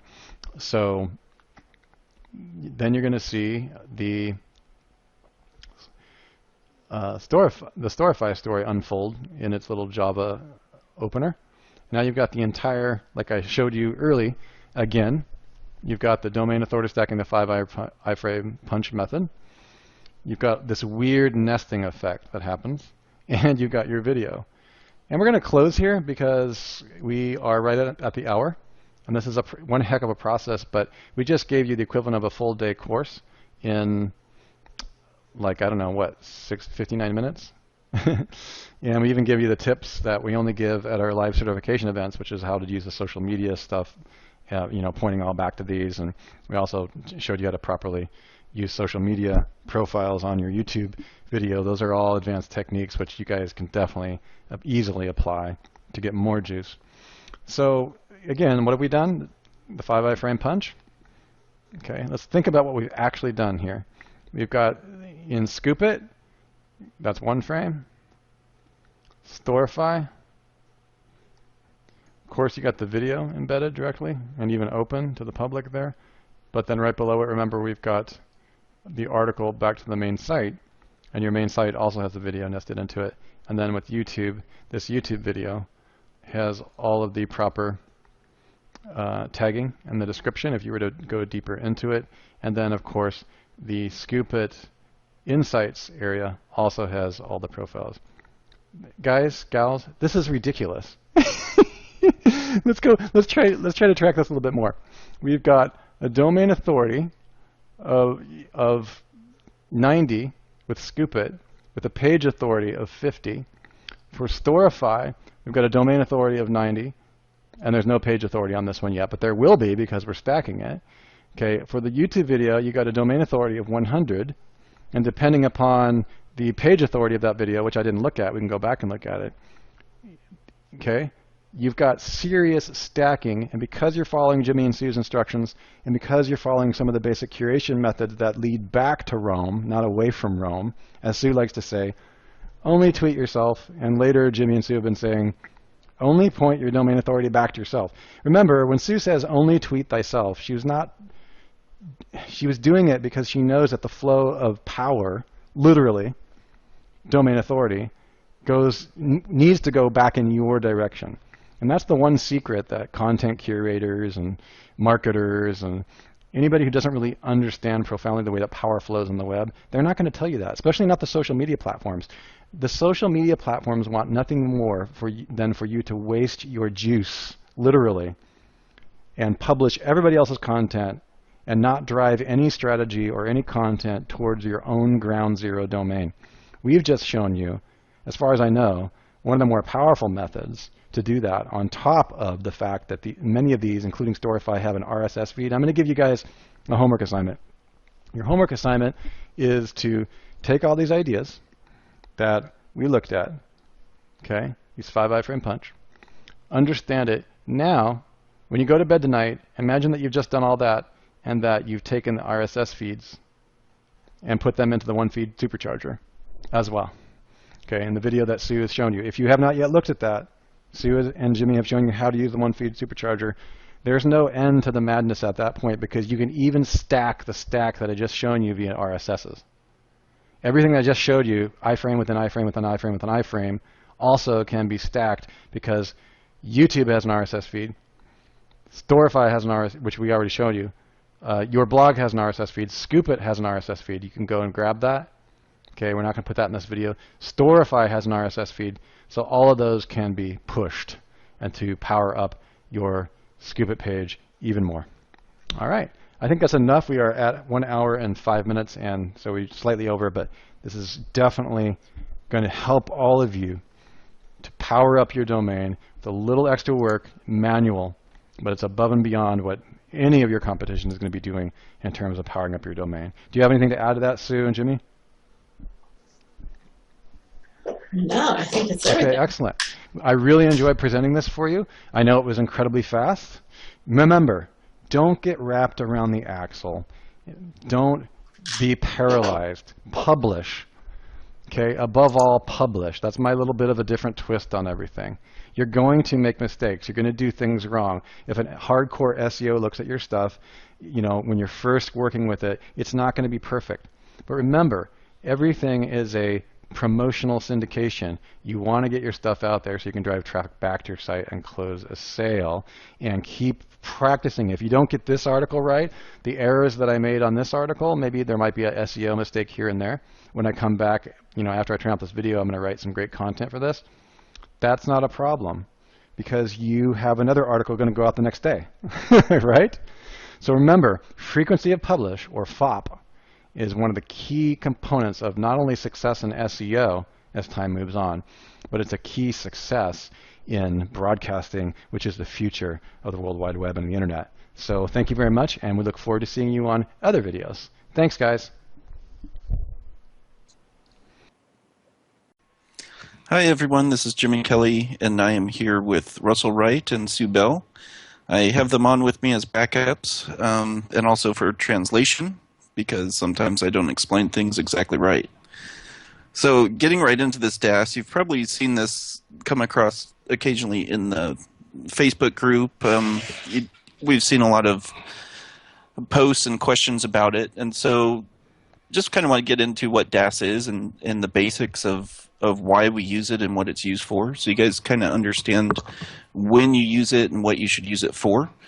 I'm a firm believer in not just doing something because you're told to do so, but understanding why you're doing the thing that you're told to do. So that will definitely help your SEO in years to come, because it's one thing to take information from someone that's telling you to do a certain thing, but you really need to start integrating information you learn in SEO with things you already know or have tested yourselves that work very well. So that's a tip I would give to each of you. So DAS stands for Domain Authority Stacking. This was a method that I noticed was coming into play primarily once the first payday loans update came out. And at that time in my life, I was involved with the insurance and personal loan niches. And so obviously when the payday loans came out, I was a prime candidate for this first iteration of this update. And what was interesting is I noticed is they actually rolled this out 6 months prior to before they rolled it out to everyone else. So that update had actually happened in 2012, and later on May of 2013 that had spread to every major niche across the board. And they do that sometimes in competitive niches where they just want to test and see, you know, what the results look like after we mess around with these filters and the algorithm, and you know, they just want to see how things look before they roll it out on a mass scale. And so happened to be in one of their niches that they tested that on, and it was devastating for us. We had seen that links kind of had to change. It wasn't the same song and dance that we were used to, where it was just blast away kind of thing. And you know, what we were looking at the time was Penguin 1.0. People really started to see, okay, we got to deal with link networks, and we got to deal with anchorage, and you know, that started to begin. Gone were the days of blast until you rank kind of methods. All right, so this was a method that we noticed that domains left standing were ones that had really high domain authority. And domain authority is a metric that Moz actually came out with, and you can learn more about their page authority and domain authority metrics over on Moz.com if you want to learn more about how they kind of came up with their metrics. But really what it comes down to is domain authority is based around the authority that a site has. So typically, if you do things according to the way Google wants you to, that entails over time, if you write good content and the more content you put out, hopefully it's getting more social signals. Social signals can equate to link juice, and that's going to build your DA slowly over time with the more and more content that you put out. And this is exactly kind of what Google has been preaching of what they want to see. Now, what we see in the SERPs is, you know, something different, but this is something that they've always tried to preach to all the SEOs out there. And so you really notice after this update that a lot of these sites remaining had high domain authority. So they were sites that were well-known brands. They had many pages of content. And typically a lot of the brands out there aren't doing too much, real black hat, dirty link building type methods, and especially nowadays. So those were the ones we started seeing that were ranking higher and higher in the SERPs, and the ones that we had blasted away, blast till you rank methods, they fell right off after that payday loans update. And so that kind of introed in to me developing what I call domain authority stacking. Started noticing that the authority of the links coming in and the way you can manipulate that authority helps you rank sites a lot easier and faster in Google. And since that time, it's been a great ranking method. It's really survived every update that has come out so far, not had any problems with it. There's a few properties every now and then in your domain authority stacks that they fall into a bad filter or they lose their trust from Google, but there's plenty of high domain authority sites they can always swap in and out with those ones that go bad. So it's really kind of an evergreen method, and it's something I think that will carry on well into the future as well. So the most important part to learn is how you structure your domain authority stacking. So one thing I want people to know is this is not just tiered link building. You can apply DAS in a tiered linking structure, but it's not the same. You don't have the same oomph, and you're not manipulating as much Moz trust as you could as if you were doing your domain authority stack correctly. So it'll still work if you're doing like a tiering, but not as effectively if you're doing the clusters.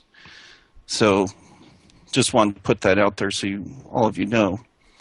So the concept of trust rank, and this is going to go into a little bit what Moz talks about, is trust rank. There's a link down here to this study if you ever want to do some free reading from Stanford University that goes into this concept of trust rank, which is basically what Moz used to develop how they measure their page authority and domain authority for different sites in the search engine. And what they notice in this study is, let's say you start out with a trusted seed set. So this would be a very high trusted authority site in Google's eyes. So for instance, let's say you would have National Geographic. Everybody knows who that is. You would have Microsoft. You would have some of these real well-known brands that have been around for quite some time, where in most cases people are going to know what it is, what the company's about. So you can kind of consider that a seed set. It's a brand that's been established and around for a long time that's an authority in its niche or market. So in this study, when you did one link away, so if this seed set linked over to, let's say, your tier 1 level, it was considered 15% spam. Or, sorry, 0.15% spam. And then a second hop would generate it to 4% spam. And so the more hops you get away from a link from a trusted seed set, the more spammy that is actually going to look. And what this does with this concept of trust rank is the further out away you are from a trusted seed set, the less Moz trust you're going to actually be able to flow back into your. So there's two main parts to domain authority stacking. So one, you're looking at the page authority. So let's pull up a drawing here. So page authority would be in reference to any one single URL that is on a domain. In this instance of what we're showing here is, let's say this is page 1. So this would be a post or a page that you put up on your domain. The links that point to that page, so if you had a bunch of backlinks out here, no matter what the backlinks are, that is going to increase your page authority for that specific page. Okay, now no, domain authority has to deal with It's an accumulation of all the pages on your site with all the backlinks going to that site. So if you were to come down here and just have these ready so you guys wouldn't have to sit around and watch me draw stuff. If we had all these links coming in to all these individual pages, that represents your domain authority in Moz. So if I send links to page 3 and page 2 and page 1, all three of these pages contribute to the actual domain authority of yourdomain.com for this example. Now, what's interesting is something to take away from this. Let's say you just traditionally, before payday loans, what would we do? We would get our backlinks going and we'd start sending them off to yourdomain.com, or you might pick a specific page that you optimize on your website. If you look at traditionally, that's not going to be natural to Google in a lot of senses. Well, it's true that popular domains get the majority of links going to their homepage. It's not common to rank for a really competitive keyword and then all your other pages have no links. And it's true that if you send, let's say you had 40 backlinks that were going to just your domain, you would have a DA here. We don't know what that number is. We're just being theoretical with this. Let's say you sent 40 backlinks to your domain, yourdomain.com. If you took those same 40 backlinks and let's say we broke it up, let's say we did 10, let's just do 10 to the home page, and then we would do, let's send it to each of the other pages, right?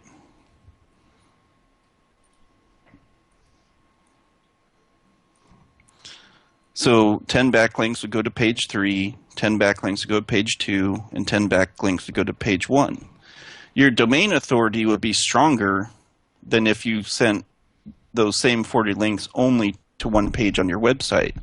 And the reason being is because this is increasing the page authority on each of these pages.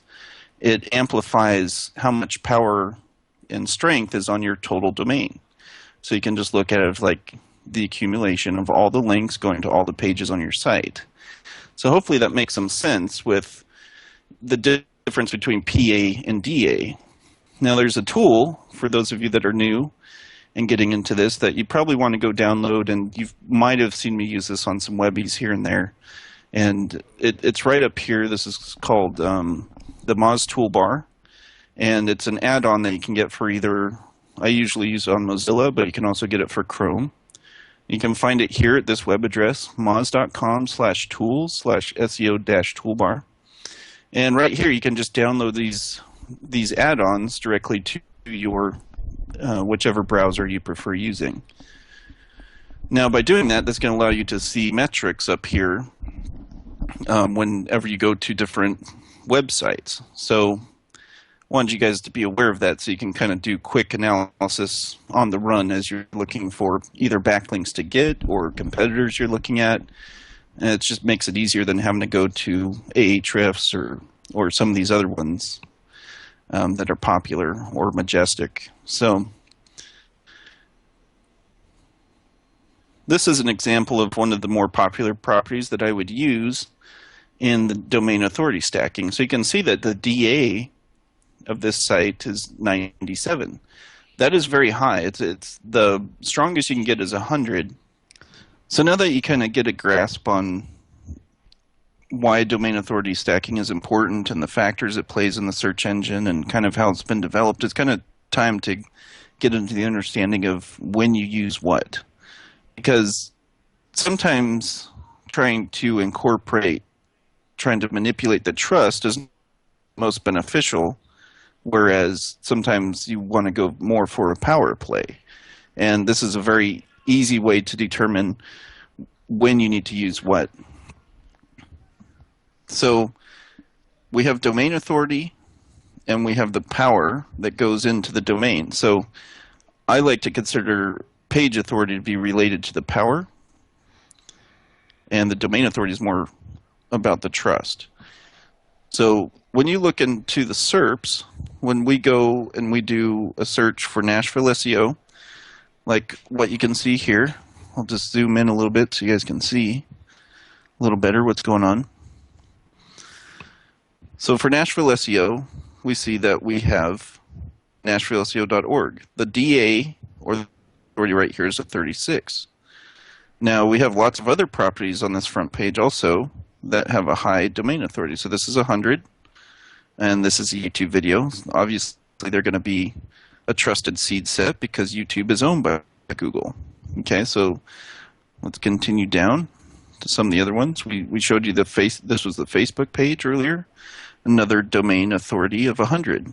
So when we, just scrolling back up at the top, if this was the money site I was trying to target, and I'm looking at the DA and it's a 36, well, depending on your competition that you're trying to go against and the amount of pages you can put on this domain that are relevant to the term you're trying to rank for, you might need to push more Moz trust and power through this domain to get this to really respond in the search engines. So DAS would be appropriate for this because this site doesn't have a lot of trust.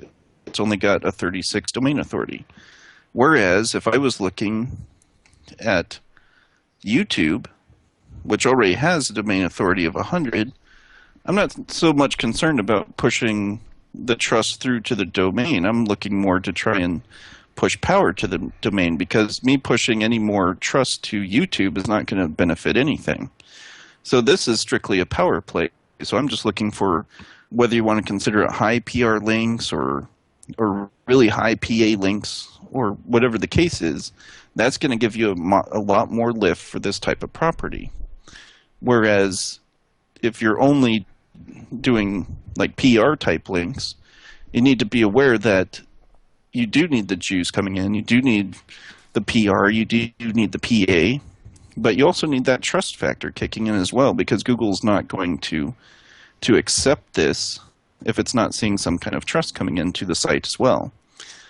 So in the next video, we're going to go into how we set up some of these properties and pick out the keywords that we're going to do to really get a property moving. So I look forward to seeing you in the next video. Hello folks, this is Sue Bell from Network Empire. I'm here with Jimmy Kelly and Russell Wright. We're doing a set of videos for OMG, and these are the intro videos where we're going to show you some fundamentals of setting up a silo-structured website that we'll build on in later videos so that you'll see 5 iframe punch and the one feed and ultimately the domain authority stacking videos where we'll come back around and use this site again to give you a complete example of how to implement these ideas. So without further ado, I'm just going to jump right in. I've got here a fresh blog, and I've installed into this blog our Deep Silo Builder plugin, which you should find a link to here within this members area because we're going to give you that as part of this course. And then to find some keywords, we're going to come over here to the last keyword tool, and we're going to do some drills because this is Jimmy's favorite keyword tool. So he will have these keywords ready when he gets to the domain authority stacking and shows you how you can reuse these drills to create what you need for that aspect. So in this example, we've got an e-cigarette site that we're building. We've got some e-cig affiliate products that we're going to sell. One of them is green smoke. So we've done a green smoke electronic cigarettes drill. And then as we looked around at keywords, we decided that we should also do an electronic cigarettes silo. So we've drilled into a couple of other ideas with that. And I'll show you now how we're going to set up the silos, and then we come back and find out the supporting articles that we're going to use underneath those silos. So just let me back up here for a second for those of you that are unfamiliar with what a silo structure is. The idea is you've got your homepage of your website, and then you've got what we call silo landing pages or silo pages, and these are in a menu on every single page on your website. And then when you click down into one of these pages, you see only the pages underneath that particular silo. So if this is about green smoke, then these are going to be other pages that support that green smoke cigarette product, right? So then if you've got over here a different vendor, these are going to be the pages that support that particular vendor. And then if you've got generic concepts, then you've got other pages that support that generic concept. And the idea behind that is when you have a cluster of pages linked together, it needs at least 5 pages linked together. When you have a cluster like that linked together, it establishes the theme on your site. And when you establish the theme on your site, then you need fewer inbound links to establish that theme. And we've been doing silos for a long, long time, and I can say that Google has moved more and more toward the having that on-site relevance be a defining factor. So in other words, particularly within the last couple of years, they look more and more for a quantity of on-page concepts to establish your authority in that topic and give you higher rankings. So that's why we do silo structures. And now here in our Deep Silo Builder plugin, I'm going to come here to the Manual Builder section, and we're going to just create a couple of silos by hand. So the first silo we're going to do is going to be green smoke. And the second silo that we're going to do is going to be electronic cigarettes. And I'm going to add those now, and it just takes a moment. The builder goes out and it adds categories and static pages.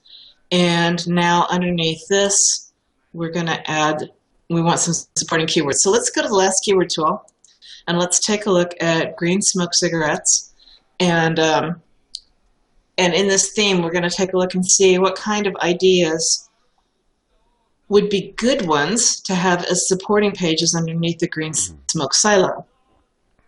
So as you look down through here, you can see this idea of reviews, brands, we've got coupons, you've got more coupons, you've got the idea of juice, and I think another idea that we saw earlier that was a pretty profitable one was starter kits. So as you can see here, the way the keyword has come back because of the way we drilled into it, it's got green smoke repeated in that. Now, it's not a good idea to repeat green smoke over and over and over again when you're in the silo, because that could bring a panda penalty. So what we're going to do is just pick green smoke, and we're just going to take this list of keywords that we just talked about without the green smoke in front of it, and just have reviews, brands, coupons, juice, and starter kit. So we're going to take that and we're going to add those underneath the green smoke, and it takes another minute again for the page to paint, and you can see now we've got all of these pages underneath that. So we're going to do a similar thing for electronic cigarettes. Oh, one thing that I forgot to mention is I'm actually using a filter here. You can see the total number of keywords in this drill is 232. But in order to get like just a smaller list so that we can kind of see just the good stuff, we applied a filter which is called the supporting keywords filter. And you click on that and you click apply a filter, and it just does its little boogie and sorts out the good stuff. So now I'm going to go back to my queue, and I'm going to find one of our e-cigarettes. Let's try this one. I'm not sure where we actually came up with this keyword list. I have a keyword list off the screen here so that we would save time as when we're looking back through the keywords and not go and now that we've done that, I'm not quite sure where we were. Oh, that's fascinating. So we had the idea here of like vapor cigarettes, vapor e-cigs. We had the idea of best. Does this look at all familiar, Jimmy? Are we in the right area? I think it is, but I think you need to look at that other drill is going to be in the project section, because that one is just electronic cigarettes. Ah, okay. That makes sense.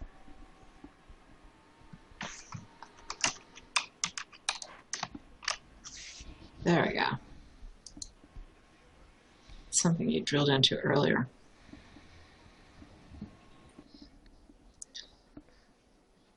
So now these concepts that we were looking at with vapor cigarette ought to come up easier. Vapor cigarette. So that's a pure diverse, like that keyword. We've got pure diverse, partially diverse, long tail, and seed. And the idea with a pure diverse is that it doesn't contain any of the original keywords, so it doesn't contain either electronic or cigarettes.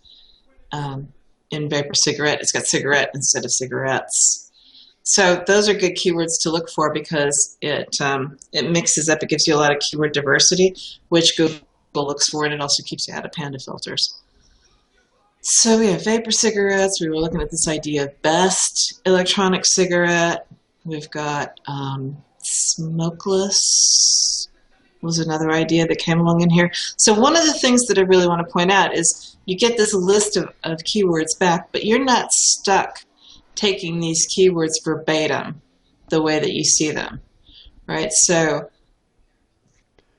use your discretion a little bit and figure out, you can go for broader terms. Let me just show you this for a second. You can go for broader terms here when you're under this because, let me turn all these on. Let me just come here to pages. I think if we show them how the URL string looks, that's exactly what I was thinking. Edit all of these bad boys, and let's put them all to published.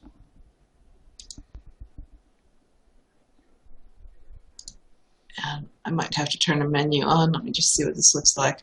All right, so then if we come here to green smoke, and we come here to reviews, then you can see here the URL string has got green smoke reviews. So when Google looks at that page, it's going to know that you're talking about green smoke reviews as opposed to some other brand. So in that way, the supporting articles can have larger concepts, and it's still, Google's still going to know what it is that you're talking about and rank you for the right thing.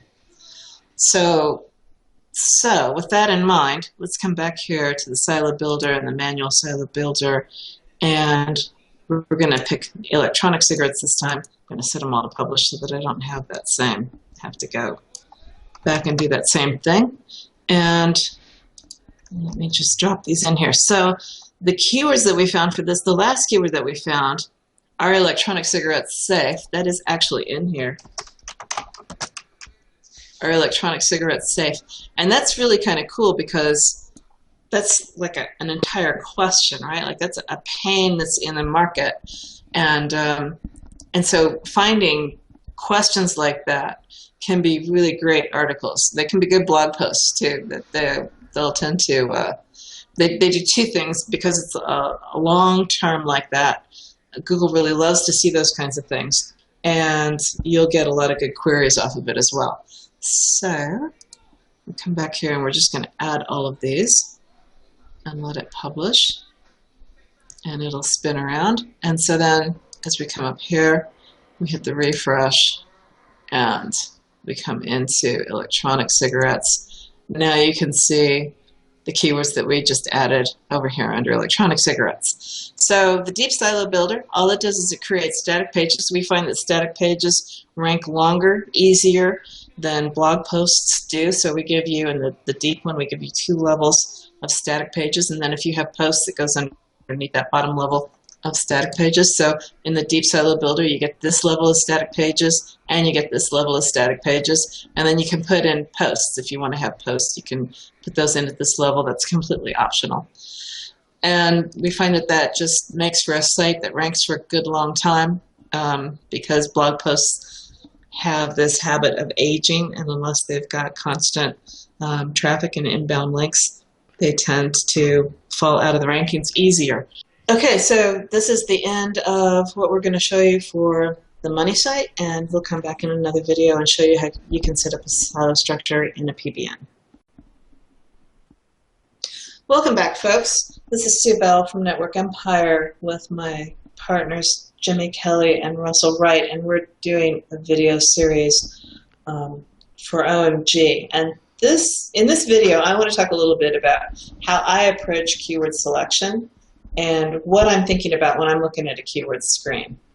So here we've got this drill in electronic cigarettes. And one of the first things that I do, I like to follow the money. My thing is following the money, right?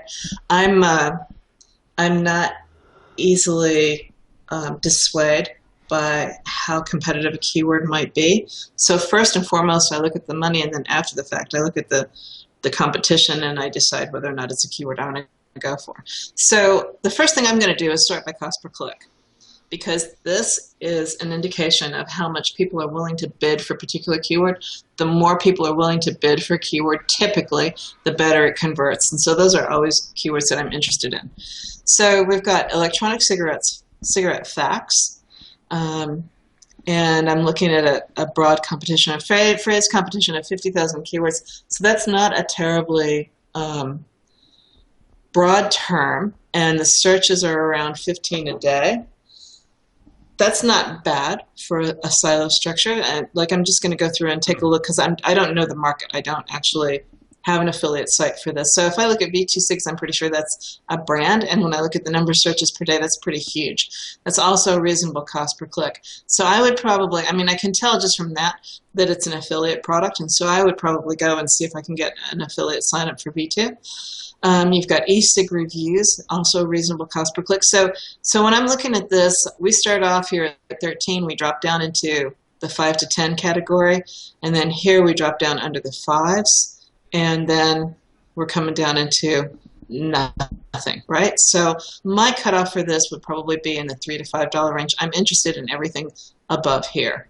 So I'm just going to come down, tobacco prevention, tobacco-free cigarettes. I'm just looking at the concepts and kind of getting them in my head and thinking about what kind of a site would I build and how do I map that onto the affiliate products that I have, what kind of concepts are relevant and what isn't. So Enjoy, I think, is another brand. So just bang out the box here. I can tell I've got 2 different brands, and chances are high that those are probably the most competitive brands on the market.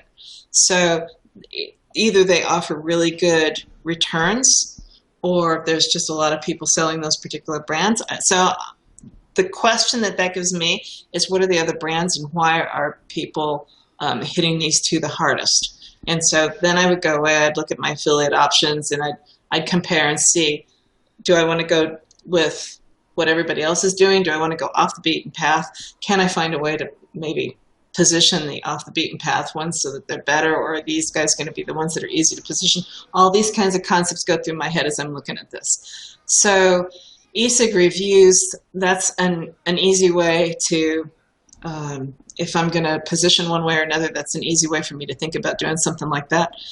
And then these are just more generic buying. Facts is a good keyword too.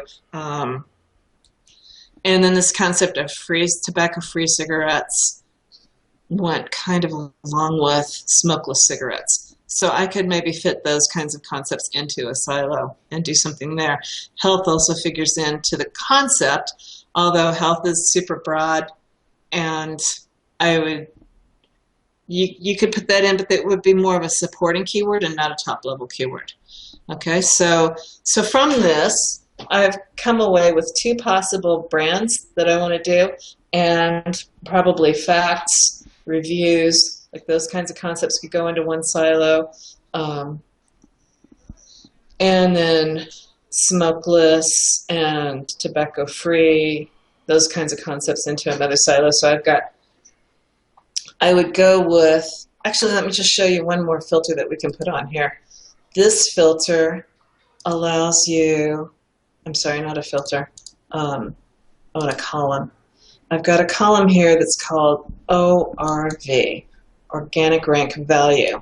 And what that does is it combines the concept of cost per click and searches together. So you can see you've got a lot of cost per click, but you don't have a lot of searches or a lot of clicks per day. And so that number's a little bit on the low side. So if I sort now by Google ORV, I'm going to get a combination of a lot of clicks and the top cost per click value. And that changes the layout just a little bit. So now, based on all those ideas I just had in my head, I'm going to move forward and I'm going to say, wow, V2 pops up again. So that's really an interesting concept. E-cig, obviously, because it's short and sweet to type in, and e-cigarette, e-cigs, all of those variations on a theme, which is basically my site. So I'll use all of those keywords, and depending on how competitive they are, I might target them, I might not. Vapor cigarette, that kind of goes into that same concept with the smokeless cigarette and those other things. And since that's got the highest Google ORV and it's got a lot of searches per day, I might actually choose that to be my silo term and then put those other ideas in underneath that. Best e-cig. The concept of best is an interesting idea if I'm reviewing if I've got multiple concepts on the same site, but also sometimes with affiliate products, they don't like you to compare the different products on a single site, so I might avoid the concept of best. Personal vaporizer, that's a completely different kind of concept. Smokeless cigarettes, electronic cigarette reviews. So you've got this idea of reviews. I think reviews coming in under each one of the brands is a good idea. And possibly facts coming in under each one of those brands as well. Whereas when I had it sorted before, I was looking at facts as possibly being a silo. So having looked at it this way around, it's really interesting because the money drops off really pretty quickly here. You're up in the thousands of dollars. Now here you're looking at 500, and down here you're getting into really not a whole lot of money at all.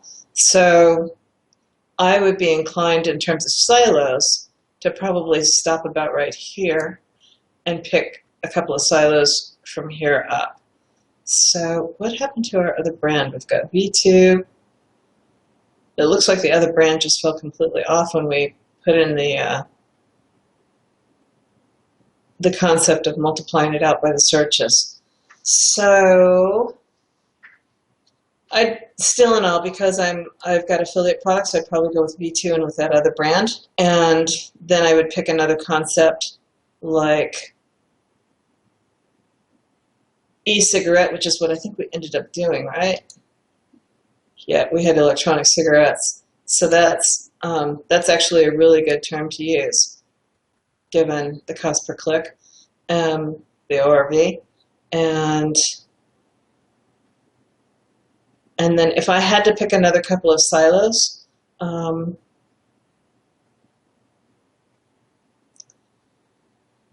because I'm not finding a lot of diversity in concepts here, I might do a couple more drills and see if I could find, I might do like personal vaporizer if I were going to do another top level term.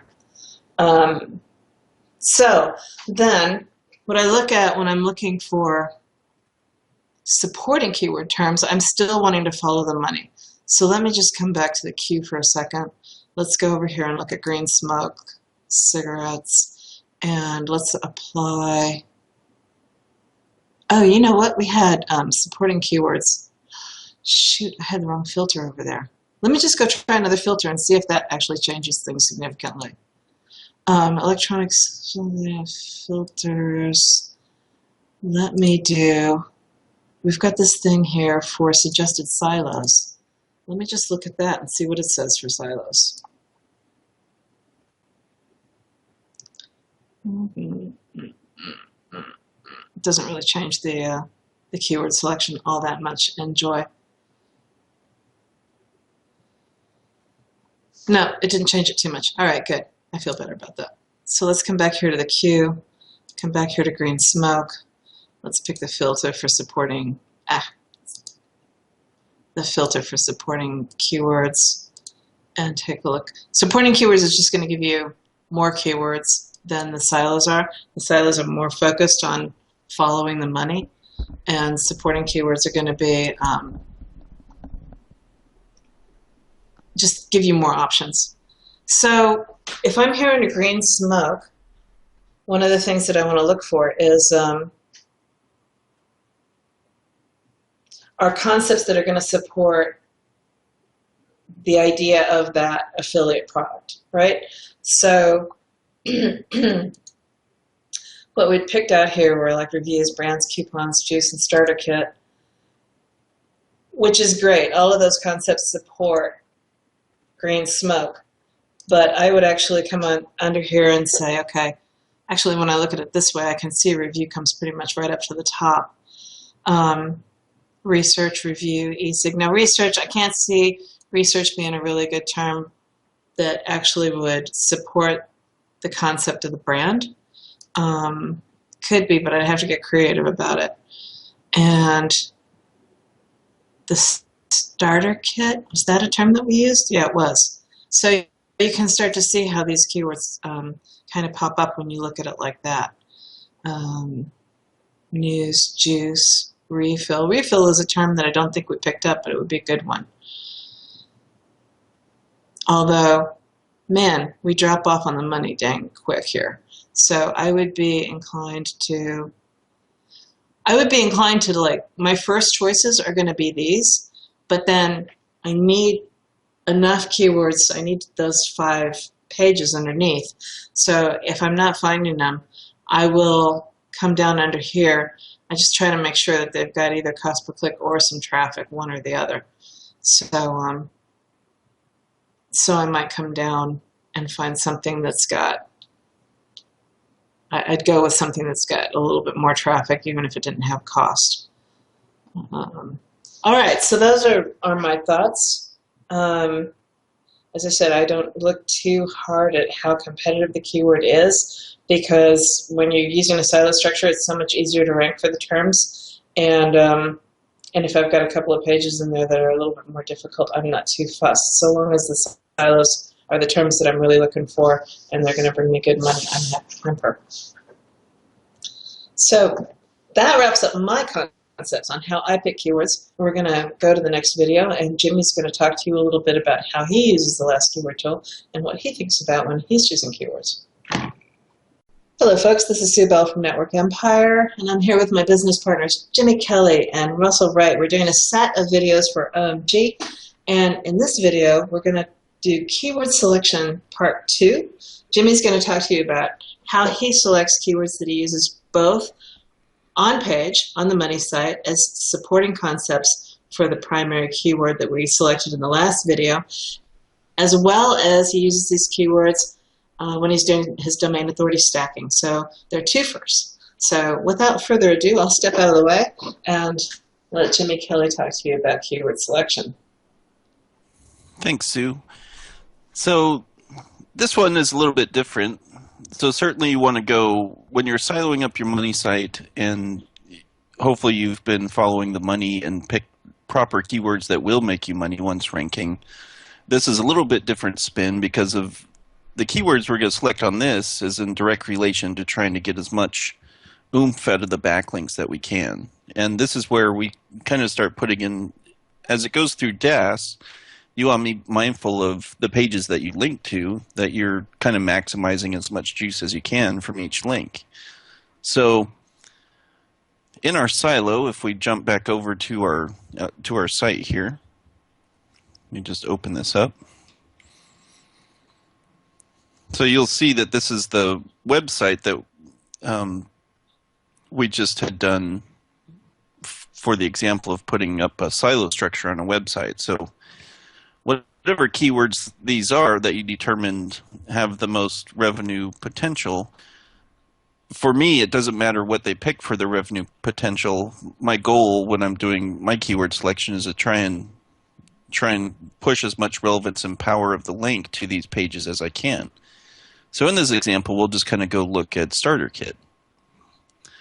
So obviously there's nothing on there, so let's jump back over to our last keyword tool. And here you can see that I do individual silos. So whatever the keywords are for the silos that they picked, right? We put in starter kit, brand, reviews, and coupons as what we put for those silos of the money keywords we want to use on site. So now off site, what I need to do is find highly relevant keywords that go with that specific keyword that they use for the page. So I already ran this out. I'll just show you. I still have to do the juice one, so I just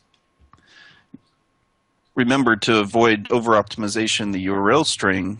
We just put in starter kits, or we just put in coupons. But when you're going to do a drill, you want to get as relevant as you can, so you put the core keyword back in there. So in our instance, it's green smoke e-cig juice.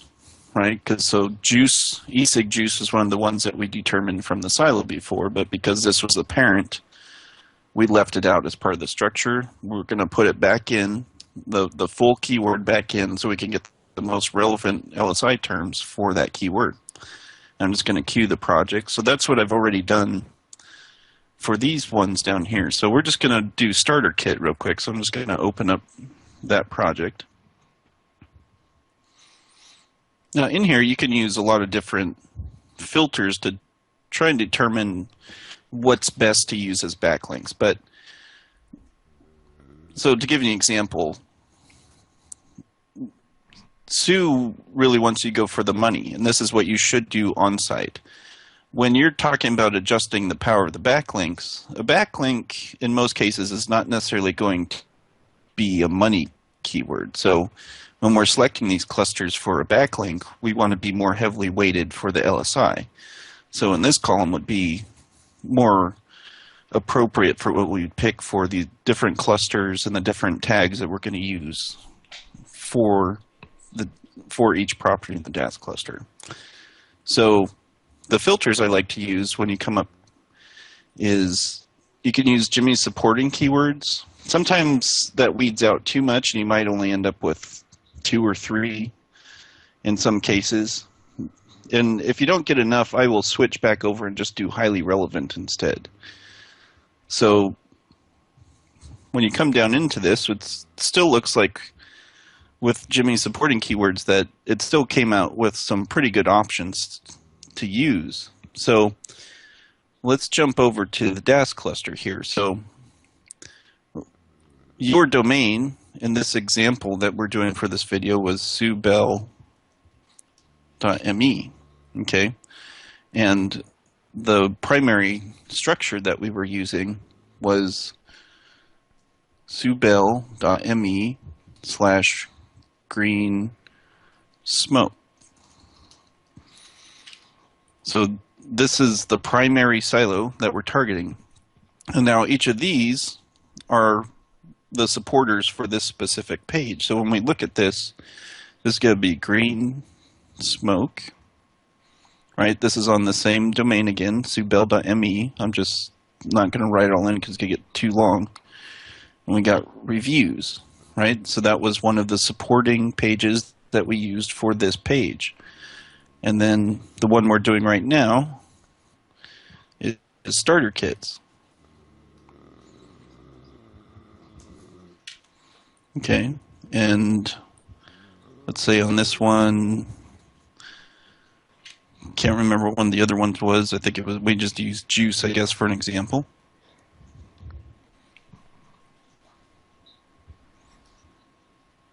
Well, let's see. Let's do coupons instead, just for fun. So these are our target. So you can see these are the keywords: green smoke. That one disappeared on me there. Technical difficulties. So these are the way this. You'll see we got the main keyword in the URL. These are on the money site. So now we're going to come back out and we're just going to look at starter kits for now. So when I went into TLKT, that's what we're looking at. And we picked Jimmy's supporting keyword filter. And now I'm picking, what I'm picking here are backlinks, but also other content that might be good for that page. So when we look at Green Smoke Starter Kit, we have the plural version. Is one of the highest ones. We got a regular one that's just electronic cigarette starter kits, and then we got another one's green smoke cartridges, and we got some more generic ones. Now remember that we went ahead and we built out a silo over to our page here. You'll notice that we did do a generic silo on here already. So I want to be mindful when I'm picking these keywords. When I go back and do other dash stacks for other different silos, I don't want to take away from other main silos that we already have. For instance, when you were looking at this one, we got electronic cigarette reviews. Well, we kind of built this silo out already. We already have another top-level silo that is called electronic cigarettes. So I would skip over this one because if I use this one, it would be going into the other silo. I don't want to take away from the relevance that's going into and themed for each of the different silos that have been structured on the site. That's going to keep, your most important keywords going to your most important pages. So in this instance, we have two right off the bat. Green smoke starter kits, green smoke cartridges, and then I'm not seeing too many others that are related to green smoke in here. So in this instance, I'm definitely going to write down these two as my top two because I know that there is some cost per click on this, and it does have some search volume. But the most important in this instance is we're looking at the LSI. We want the most relevant LSI. So let's go back over to our handy dandy notepad. And we just want to write down these keywords. Okay, so our target page, we're doing starter dash kits. So I know that that's our main URL. And then I'm just going to write these down so you can see what I'm doing. Green smoke starter kits and green smoke cartridges. Okay, so these are very highly relevant, and we also know that there is some money in those keywords. So those are great ones to use for backlinks. And then you're going to see what else we do with these as we go along. So since there's only two, we probably want to at least get three. You definitely want to at least do three, because remember, we're going to do 3 clusters for a dash stack. This picture you're looking at, this is only one cluster. It's not 3.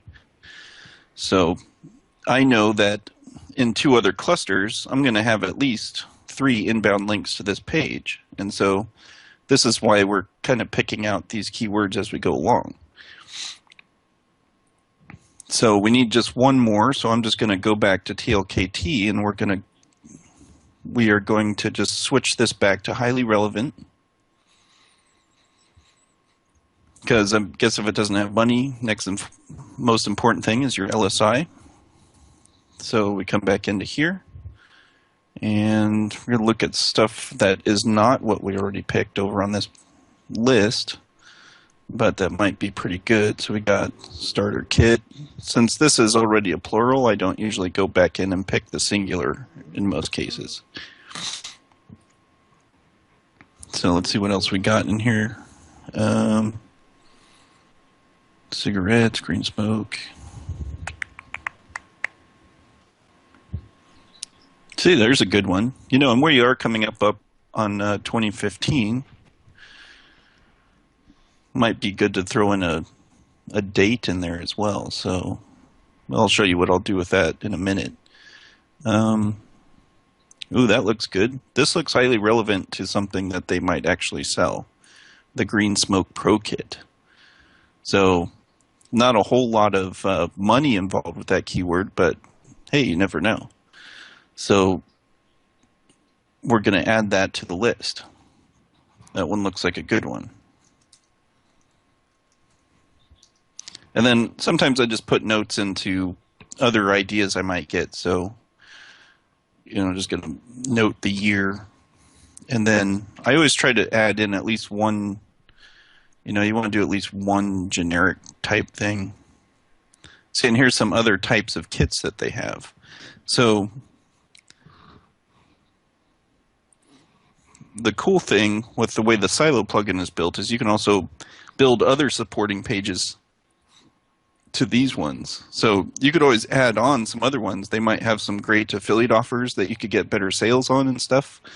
So I might grab these and just jot them down and see, what kind of return you can get on some of these.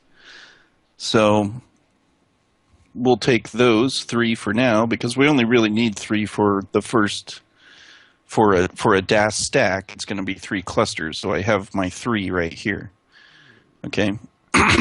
So this screen here is representing the different elements that you'll see within the domain authority stacking course, or what we call as DAS. So anytime you hear DAS here on out, just remember that that refers to domain authority stacking. And this blueprint here kind of represents one of the basic structures that I typically do with domain authority stacking. So we're going to get into kind of how to fill this out and what the different pieces are. But before we can really bring you into how you structure DAS, we need to make sure that your on-page and siloing features are set up correctly. So we're going to use this to show them how the supporting keywords are reflected in the inbound links. Is that right? That's correct, Sue. Awesome. Sounds great. So on the Weebly property, I'm going to specifically make this page about one of the keywords that we chose. So I'm going to write, let's just start with the first one. We're just going to do green smoke starter kits. Okay. We got green smoke starter kits right there. You kind of see that keyword in there. It's a little small. I don't know if I can zoom in for you.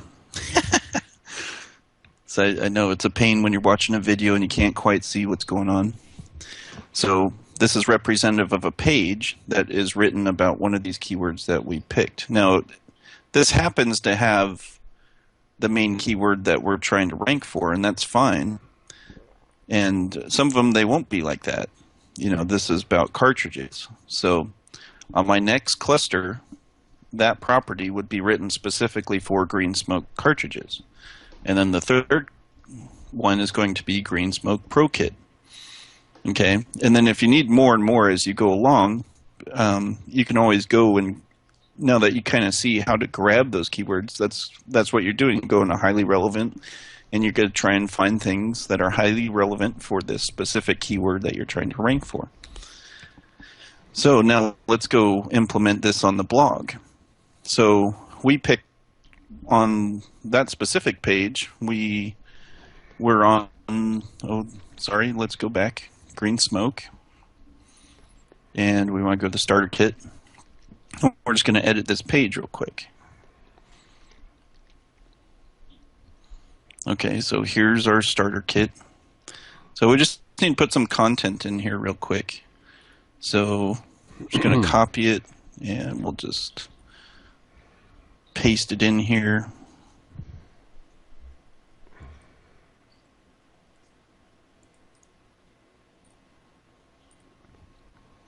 Don't mind the spelling errors. So now we got a nice little piece of content in there. A happy little piece of content, as Bob the painter would say.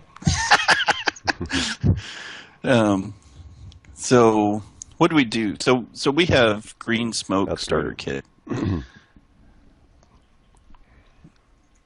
What do you do? Highly.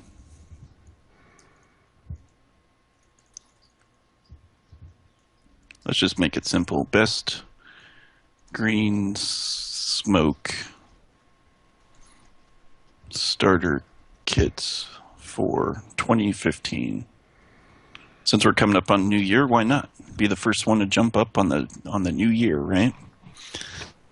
So now we also have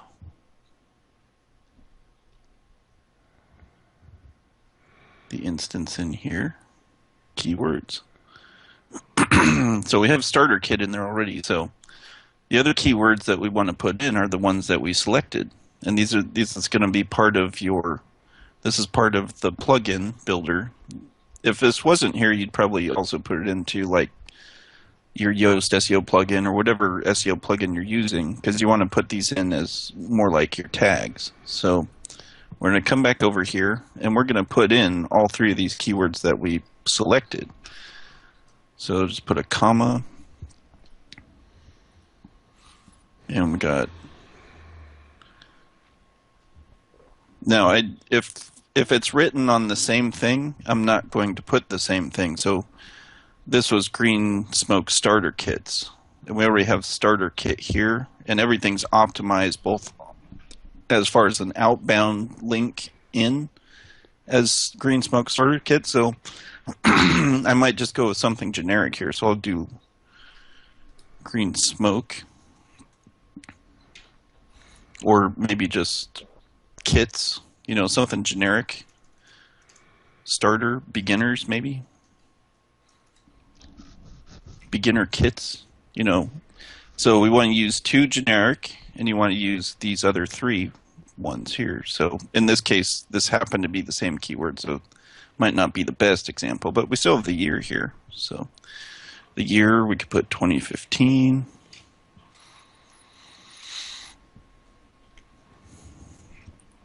And we got Green Smoke cartridges. And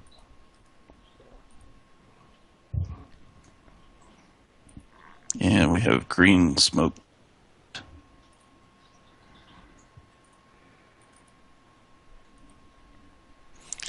So now that's going to be everything that's in your article. Now, one thing that we want to add in, because we're sending inbound links from these other, you know, so we know in our dash stack, there's going to be one inbound link for the specific keyword Green Smoke Starter Kit. So, but these are the other 2. Your second cluster will be Green Smoke cartridges, and your third cluster will be Green Smoke Pro Kit. So when we go into this, we want to make sure that we include these tags into your content. There's one thing, I'll just go off on a tangent here, why not? One thing, back in the day, I don't remember what update this was called, but somebody ranked President Bush's campaign for worst president in history. And the funny thing is that obviously those words were nowhere found on his page, but they still ranked him using external links for worst president in history. So Google kind of made it change their algorithm. They will not let you rank unless you have the exact keyword that you want to rank for somewhere at least once in your content. Yeah, that was called Google bombing. The Google bomb. Yeah, I remember that. So, and this is the interesting thing. You know, your tags and things are associated with your page. So when you come up to keywords that are very similar, it doesn't mean that some of these keywords are worthless or not worthwhile. You know, you have Green Smoke starter kits or, you know, things that are very similar. You don't necessarily want to compete with how you're going to optimize your page, but being similar enough, we could certainly put that in as a tag and then probably rank for that as well just by putting it one time in the content. So that's exactly what we're trying to do with these specific keywords that we put into this website here. So we're just going to go over, sorry, I'm losing my place here, and we just want to make sure these tags are in here. So let me just copy them, Green Smoke cartridges. You know, we just want to put it somewhere in the content, if it makes sense. Sometimes it can be tricky, but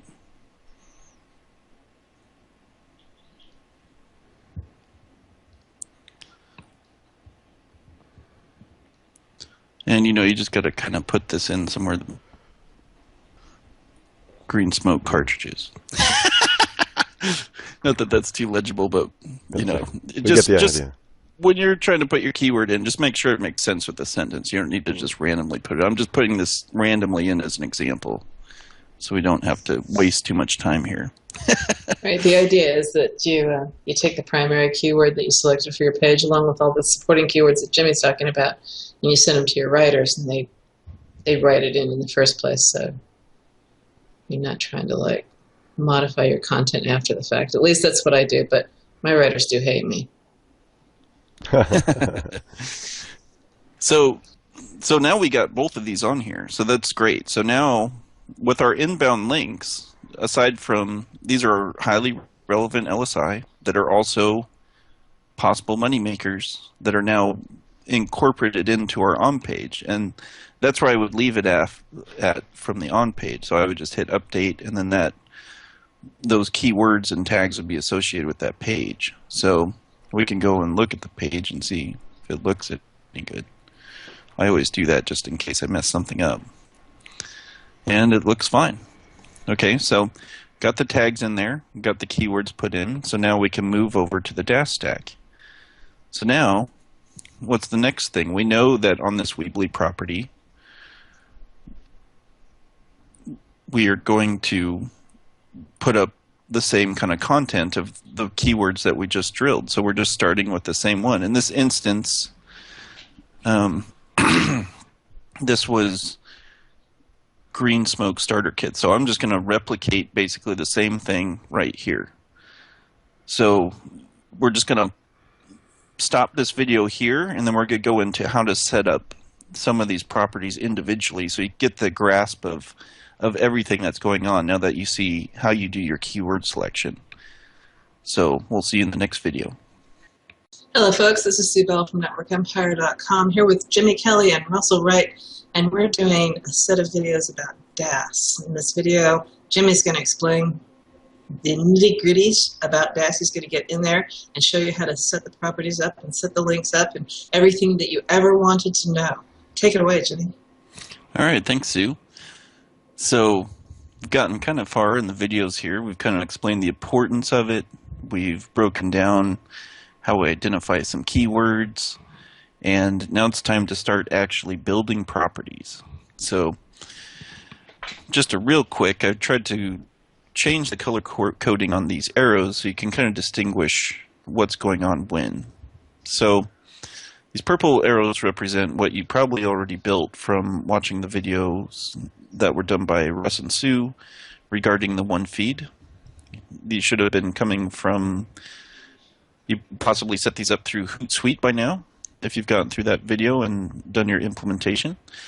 And the yellow arrows are arrows I just want you to be aware of for your anchor text, because you just need to know, like in this instance, we have this page will be optimized for green smoke starter kits. And this is already also optimized for green smoke starter kits. So when we use an anchor, I try not to start out with the exact match anchor right off the bat, just as what you've heard Greg teach over the years. It's just, you typically don't want to go in for the kill right off the bat. So you just want to make sure that these are long tails, and be aware that even though this is a highly relatable LSI, you want to be cautious with the anchor text still going in, because we don't want to over anchor these pages. And then down here in the blue, these blue arrows represent, I'll try my best to explain this. So if I was doing this for a local client, I stated before that there's going to be 3 clusters of about these many properties. So we have 1, 2, 3, 4, 5, 6, and then 7. So there's 7 properties in this cluster. But we need 3 of them. So the first month when I take on a client, I only start with these batch right here. So we would have the 2 that we made from the one feed already, and using Hootsuite, and then from there we just have to make 3 additional properties. And the examples I gave here, we have purevolume.com, blogger.com, and weebly.com. And again, I want you guys to remember, you're not limited to just what I'm writing on this page. In fact, I encourage you to go out and find high DA properties that you can use. So if everybody went out and did the exact same clusters, it'd be fine, but you don't want to start creating a linking pattern going back to like every page of your site. It's going to penalize it. So, make sure you're going out to moz.com/top500 and going out and finding other properties that you can swap out as you create these stacks. So in your second cluster, all these will be different. In the third cluster, all these will be different. But essentially, you'll be able to find other high DA properties that function the same as with this initial example. And we leave that up to you, just because if we give you footprints, it's not going to help everyone in the long run. So doing that in that stage, only these ones will be built the first month.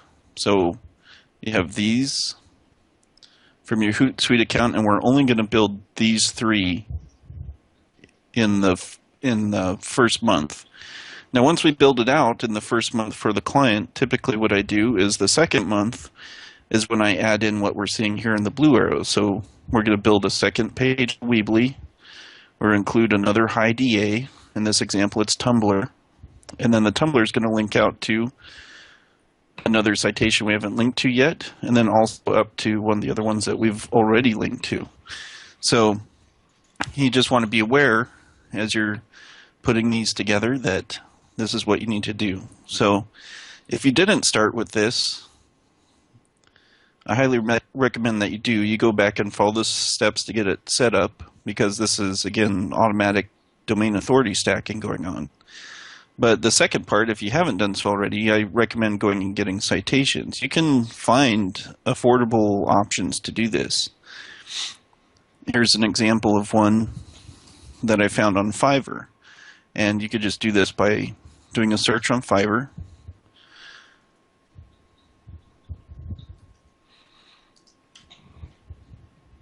And you could just come in here and find the citation type links. And these are ones, I had pulled that one up as an example because it offers a lot of the ones that are typical, like Yelp's a good one, City Search, I see a lot, Foursquare is a critical one, Facebook is a critical one. These types of links also help you rank when you're trying to rank for the map packs. So you want to make sure that you're getting these in. I also believe these links hold a little more authority other than regular 2.0 links, because instead of just being an article, this is also helping Google really understand your location, because you have to provide an address and a phone number with it. Of course, you might be limited on these types of links if you don't actually have a physical location.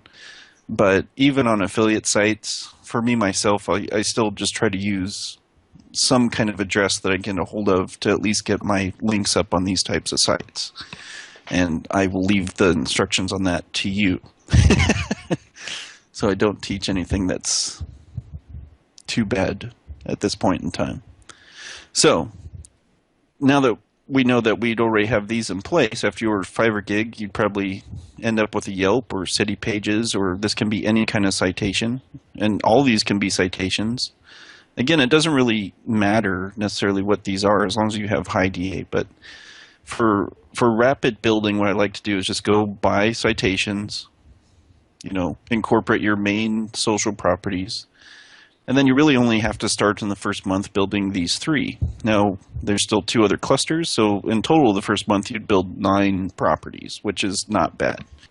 We have to start out with this second column here for when we're building our links. So in this example, we put up a blogger, and we do this one first because we need to know what this URL is when we build out this page. We can't link to nothing when we put up this content.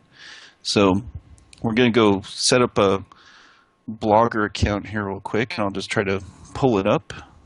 Had it pre-ready a little bit. And when you're on Blogger, you just hit New Blog, your title. Let's see what we're looking at. So this is the part where you got to take a look at your keywords. Remember, we got to pick out good keywords. So we got green smoke reviews. So real quick, I'm just because we didn't write those keywords down, so it's going to be just a quick overview. And we're going to go back into the queue, and we want to jump over to the review section. And we want to pull out some of these keywords. So again, we did this before, but you have to do this on each part of your silo because you want the strongest LSIs to come in. I'm going to go into my filter. I'm going to scroll down to Jimmy's supporting keywords, apply a filter. And now we got some stuff we can look at. And what I'm looking for, keywords, typically they're still related to the silo, even though these are important. I still want to pull in something that's related to reviews in some way.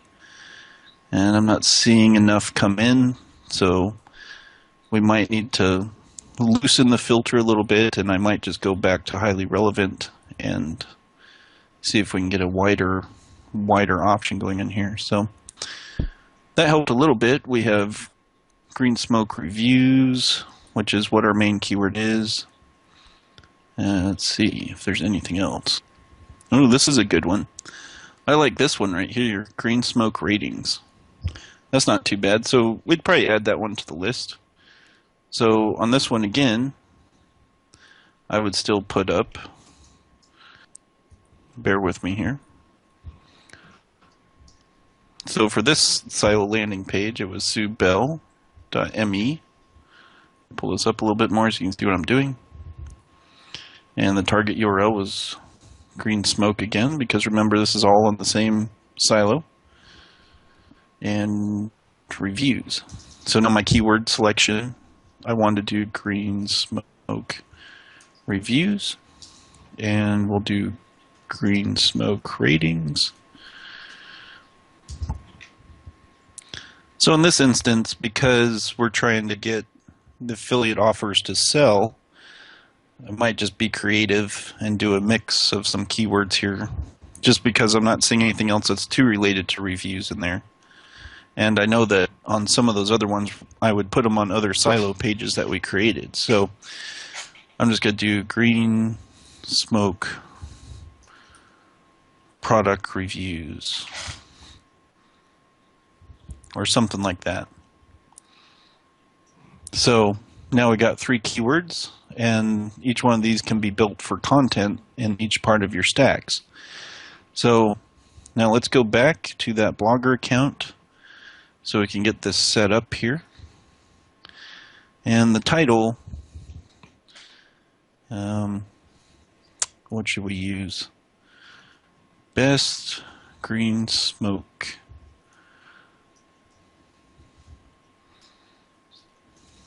Whoops. E-cigs of 2015. And the address. Let's just do,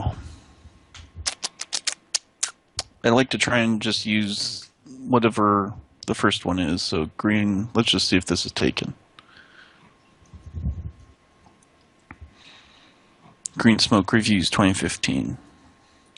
So whenever possible, when I'm trying to set up the properties, I try and make it relevant to whatever you're doing. So at very worst, at least get green smoke of some type in there. I'm not real concerned about getting exact keywords or anything in there. I just want it to at least be relevant enough that it touches on some kind of main keyword. Green smoke e-cigs or something. Something like that. Let's just see if this is taken.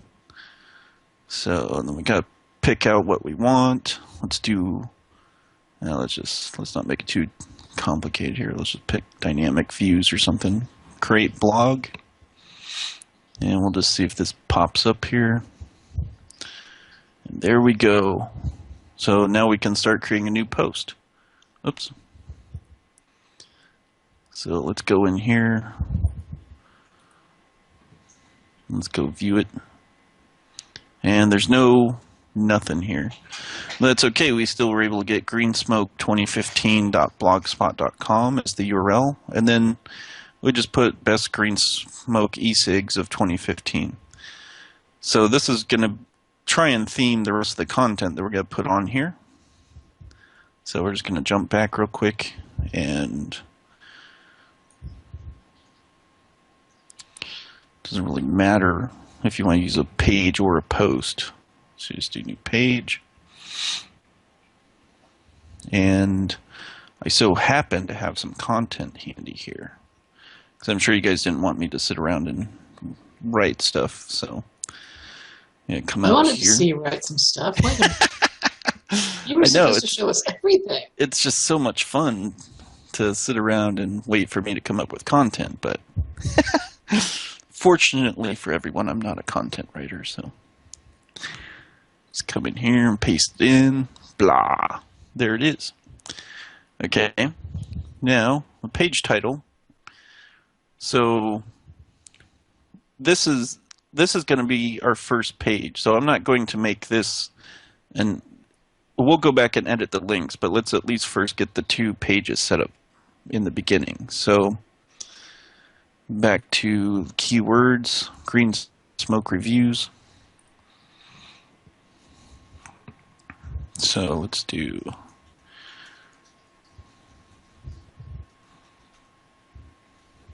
or let's say a review.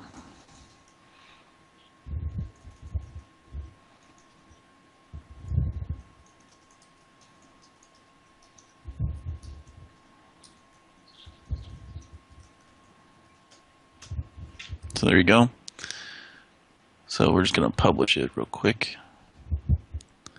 Not too concerned. Again, you know, when we're putting up content on the initial DAS stacks, I really want to try and have legible, you know, and unique content.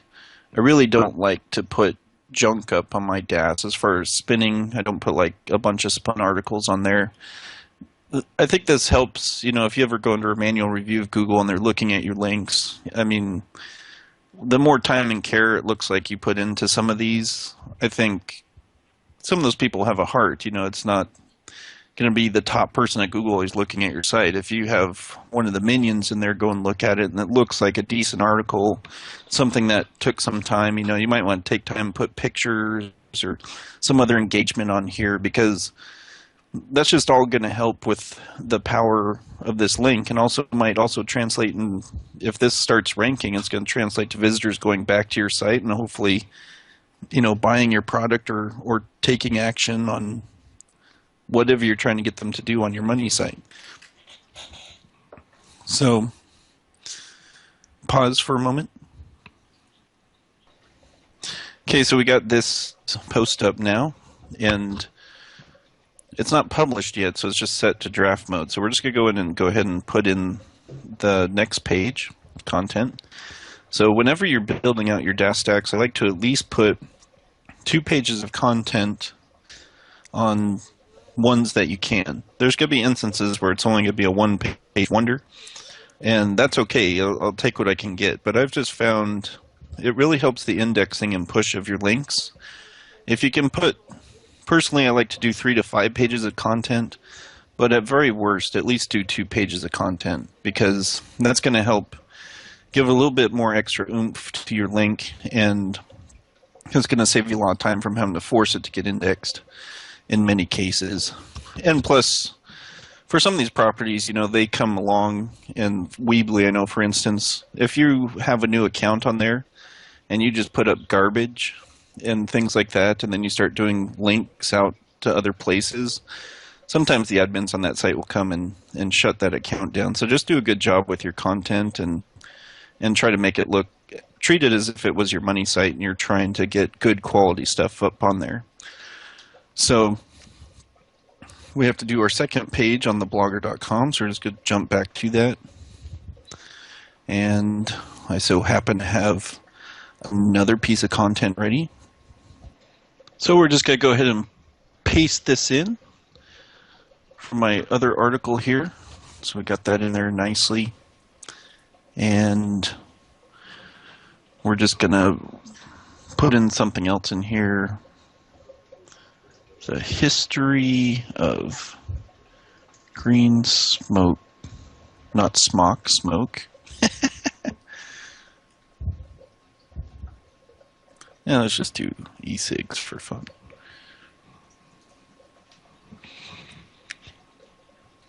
So now we got this one in here. So we're just going to hit publish. And we need to come back in here. We need to make this one publish. Okay, so now we got 2 pages here. So let's just go take a look at these.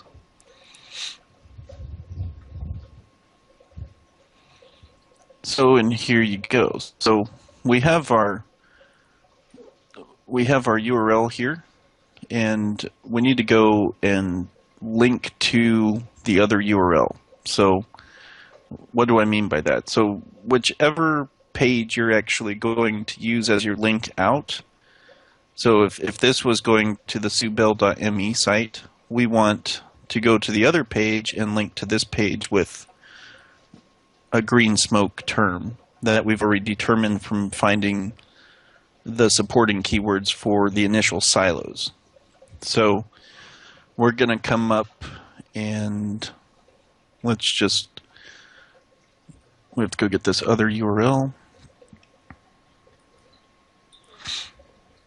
Nope, nope, that was the same URL. Sorry. Okay, so here's a history, and then we have a review. So let's take this, and just edit this thing. And we just want to link over to the other one with our other keywords that we decided. So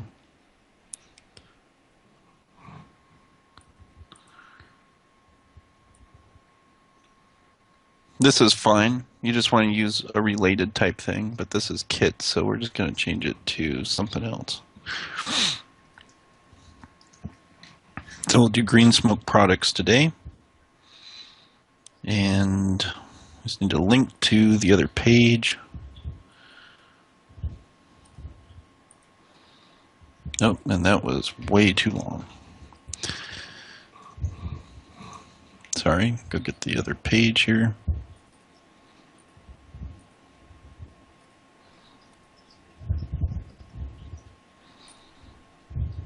So now we got a link that's pointing over contextually to this page. So we're going to make this page point over to the Sue Bell page. So just make sure we update that, and then we'll be done with that page.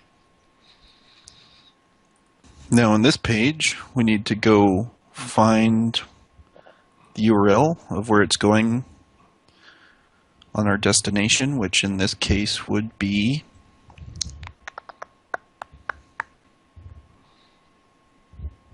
doing the reviews.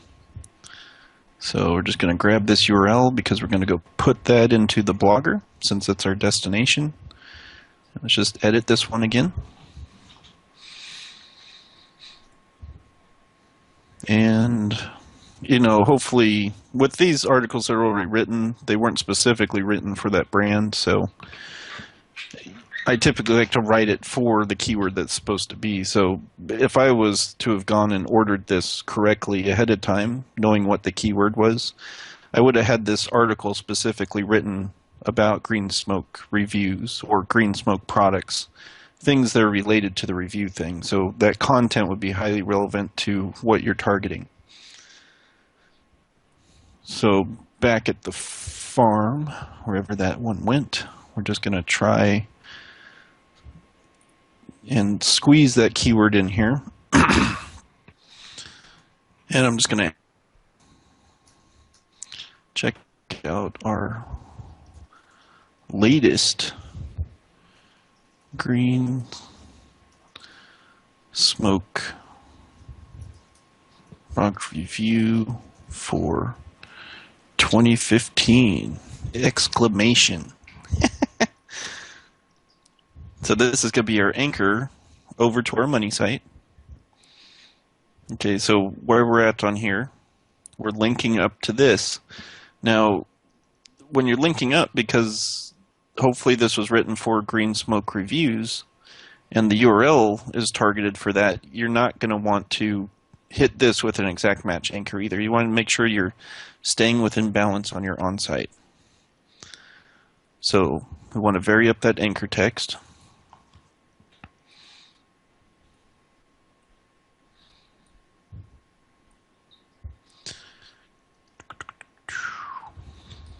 Paste it in, going to the money site. You can hit OK. Now, on this graph, of course, we're not quite done. We need to add another link that's going to go over to a Facebook page. Okay, I don't have a Facebook page created for this yet, but for the example, I'll just link over to facebook.com. You, of course, will have a Facebook page associated with your money site by then. So out of here, so where that link is going, sorry, just backtrack one sec. This link should be going to the green smoke URL directly. So because these are typically no follow or URL links that are coming off of these types of properties, I want to hit this with what I want this to move for. So you're going to do green smoke.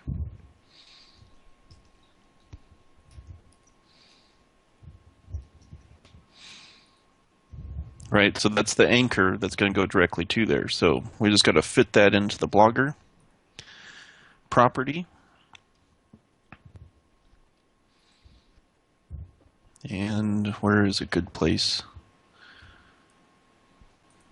Let's just throw it in here for fun.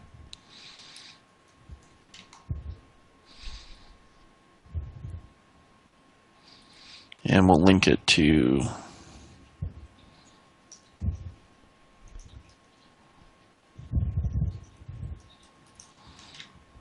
and then this, of course, would be whatever your specific one is, whatever your specific page would be that you built from the previous videos with Russ. And then you're just going to hit OK. So now we have one going to there, and we have one going to the money site. And then, of course, we also need to make sure that we're targeting our Twitter page. And so for the third link, just want to come in here, and so we're just going to put it on here. You put in a link, and we'll just put this as, this would go to the Twitter page that you've set up. Again, we don't have that property, so I'm just going to do twitter.com. Hit OK. So there you go. So now we got this all set up. So now you can just hit update. Cool. And I'm going to go and view this just to make sure it doesn't look too funky. And here you go. We got the first link out to the Facebook, and then we got one going directly to the money site. That's you can tell that this is a long tail one going into the money site, and then of course one to our Twitter page. And so this will be the first property that we created for our dash stack. Well, it should be maybe the fourth or fifth if you did this one already. So we will jump into how to set up your Weebly next. Okay, we're on our Weebly now, and I'm going to create this account and log in. I didn't want to display all my other sites that I have within this Weebly account. So you just want to make sure once you log in and you've created your account, you just want to make sure you're going to hit sites, and you're just going to add a new site. I know some people get confused whether they should do a domain or a site. It is the site that you need to create. So I'm going to go ahead and log in real quick, and then we will set up our next property for the DAS.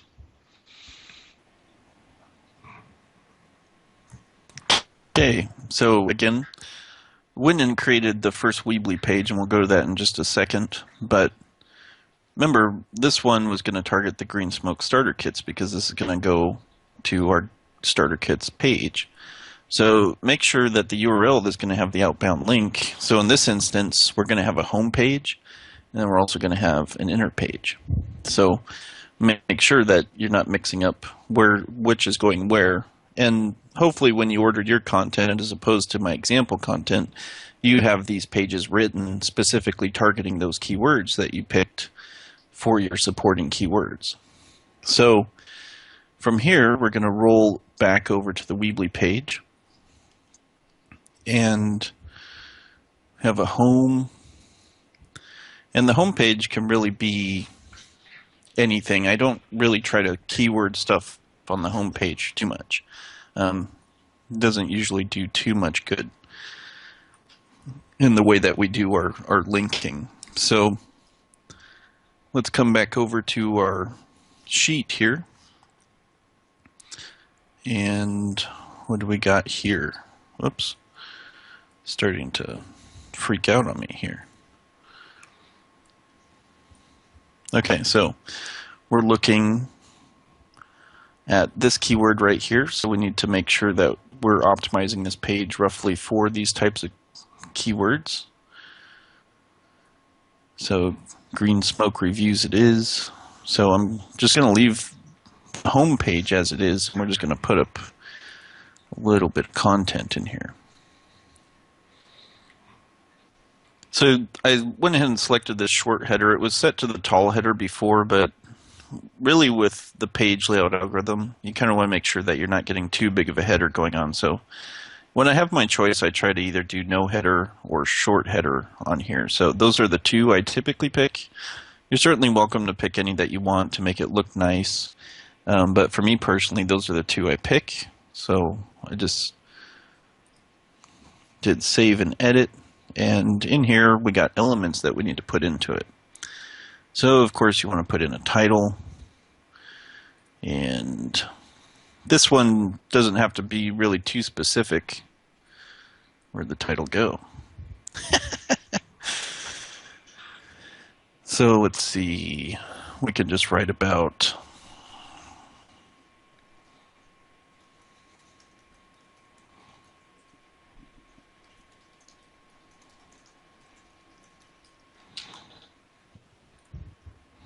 all about green smoke starter kits, and we will come into here. We need to throw in some text. So I'm going to go grab some text here. We're just going to put that in.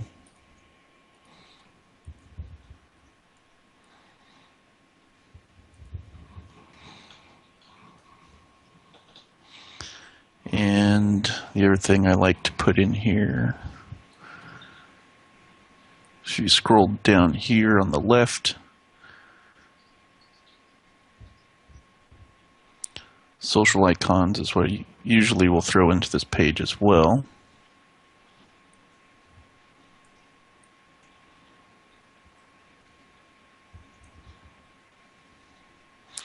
And I typically just try to keep it right up in here.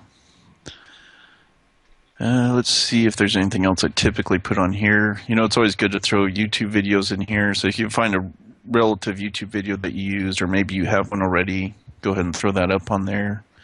It's always good to add an image as well. So you can pretty up these as much as you want, but for simplicity, we're just going to do straight content here. So then I'm going to make sure it looks okay. I'm just going to publish.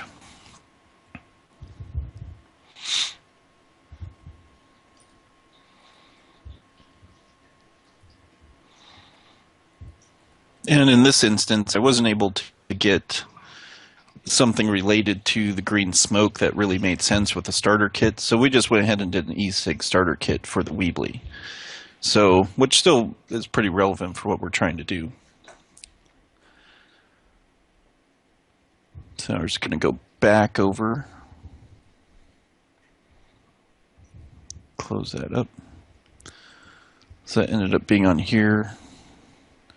Your home page, we kind of mix that up a little bit.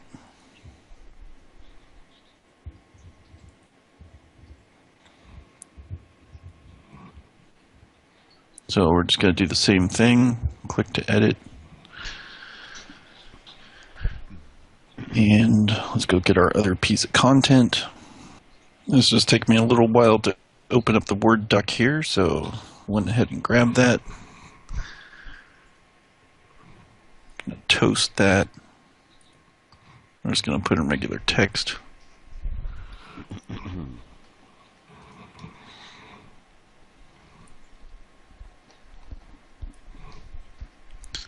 I'll put a title.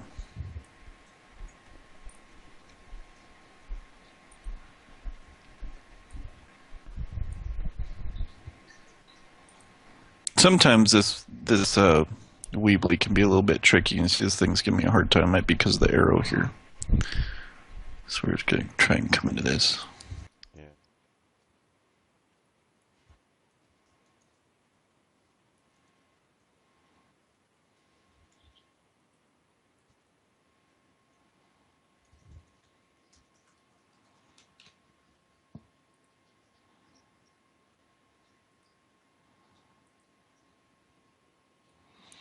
Okay, so we got this up on here.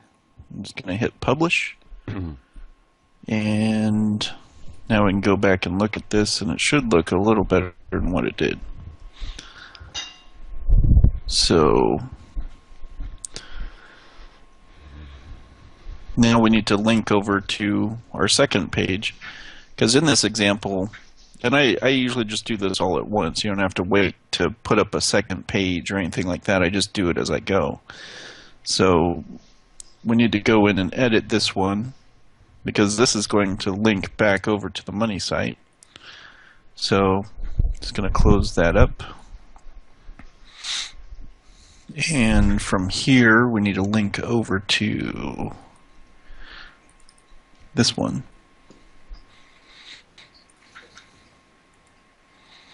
And we need to refer to our keywords that we're doing here. So we have some other ones here. So we could do,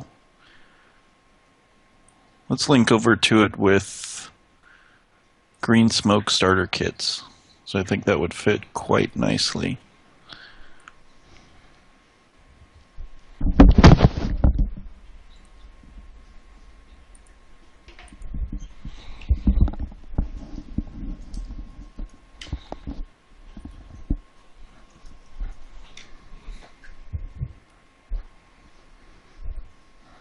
Wasn't the exact keyword, but this again is not going to that money site this time around. So Right.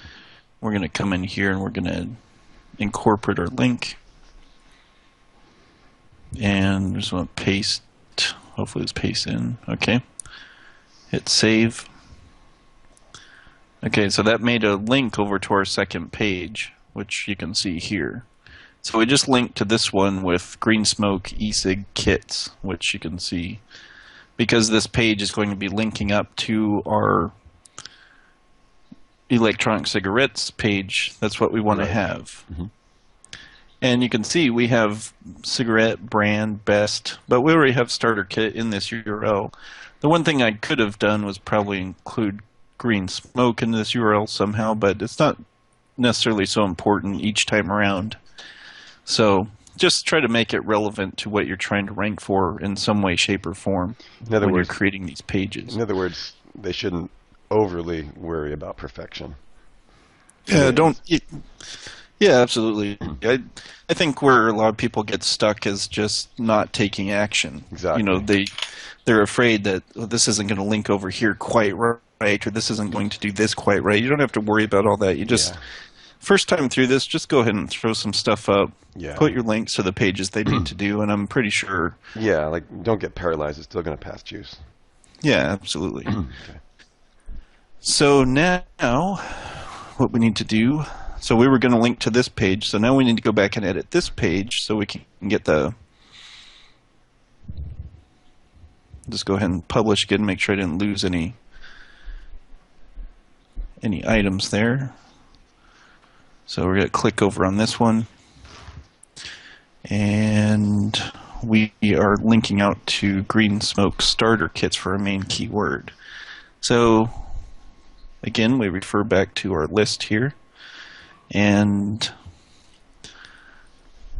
for this first example, I guess in the last one we used the exact match. So in this one, let's just mix it up. So we'll just link to it with green smoke cartridges. And that way, it's still a highly relevant LSI. And again, we put these keywords as tags on this page and in the content. So you very well could, because of the LSI factor, and then including that in on your page, very well rank for this keyword off of this page by doing that. So we're just going to link up to it with this because LSI, highly relevant, but it's not going to be over-optimizing your main keyword of green smoke starter kits. Okay. So just going to grab that. And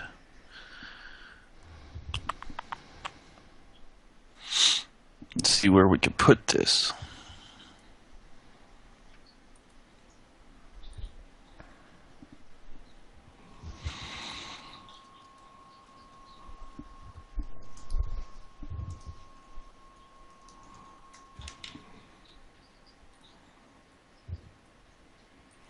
Okay, so here's our link, but we have to go find that page because again we are going to go to starter kits on this one. So we're just going to grab that. We're going to go back over to our Weebly. Where did it go? It's a little hard when you do this on... That's why we... Never mind. Must be the same software we're building for this. You got too many tabs open. It's an open link in a new window, and we're just going to hit save. So you can see we got our inbound link going there with those other supporting keywords that we decided were most relevant for the anchors. So in this one, we didn't end up using our main keyword because we just want to switch it up so you could see the difference here. So we're just going to go with green smoke cartridges, is what we just did.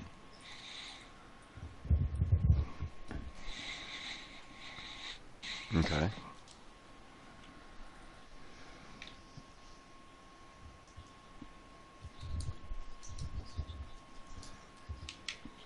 Now remember, whatever keyword you're going to use, that's typically what you want your content written about. I know my example wasn't perfect on this, but that's just what you need to be aware of. Right. And this isn't going to over-optimize anything because we have green smoke cartridges, which doesn't include that exact match. It's a partial keyword. So now we have one more thing. We could go to the Weebly page, the home page, and we could link up to the coupons.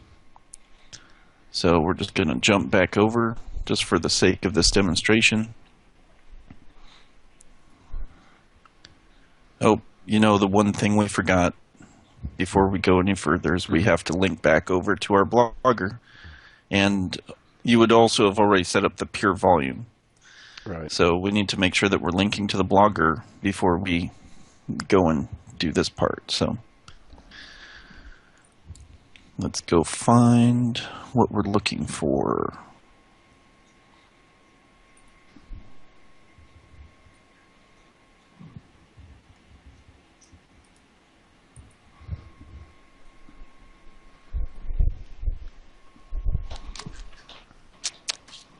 And we need green smoke reviews. So we might just edit this thing. Yeah. Be sure to check out our 2015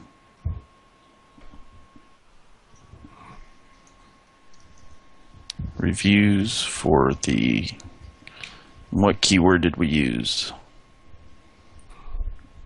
We use green smoke product review. Correct.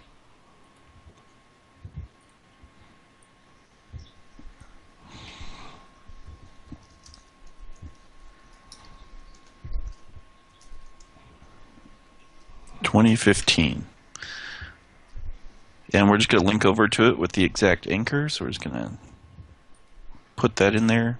Okay. And we can open up a new tab and hit save. So now we just made that bridge over to Blogger. Nice. So anytime that you're linking from between your properties, you're going to link to this with the exact same keyword that you used. So whichever you decided this to be, and I don't remember what we chose for a product. Let's go back and look at the keywords real quick. So the problem when you're trying to do an example in a niche, you don't really do. So this was, sorry, that should have been green smoke reviews that we linked with. Because on Blogger, that was the first part of the keyword.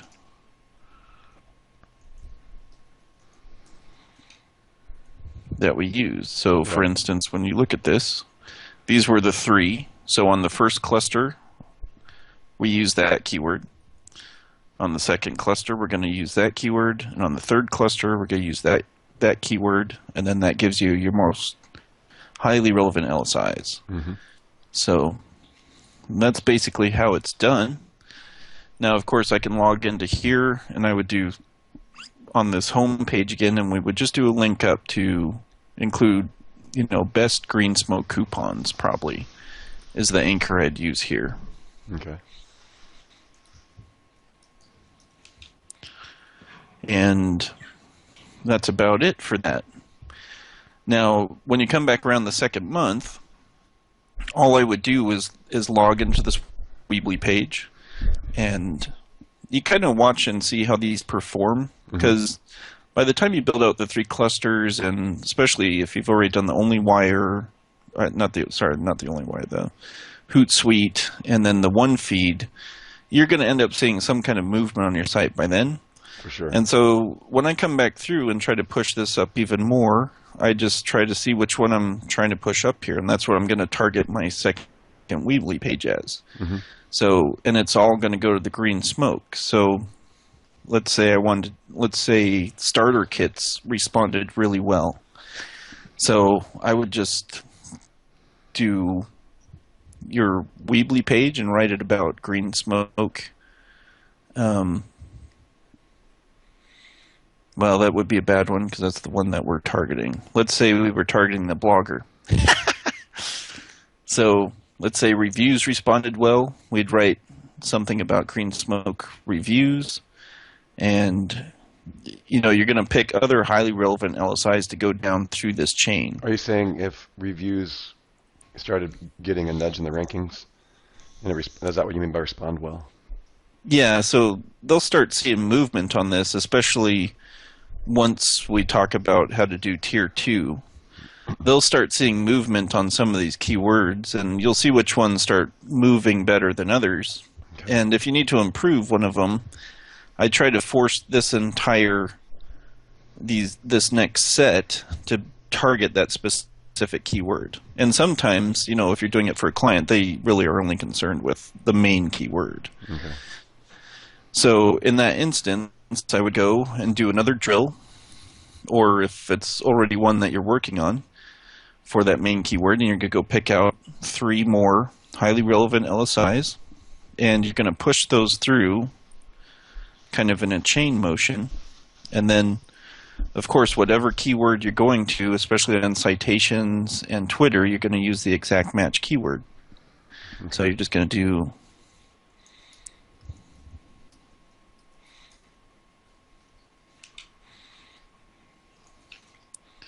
just like that. I see. Again, if you ever pick this property again to link to it, you're not going to use the same exact keyword again. You're going to do something different. You might do green smoke e-cigs, but definitely the first time through, I just do the exact match of what I'm trying to get to push in the SERPs. So, and this would be an LSI term, and this would be an LSI term.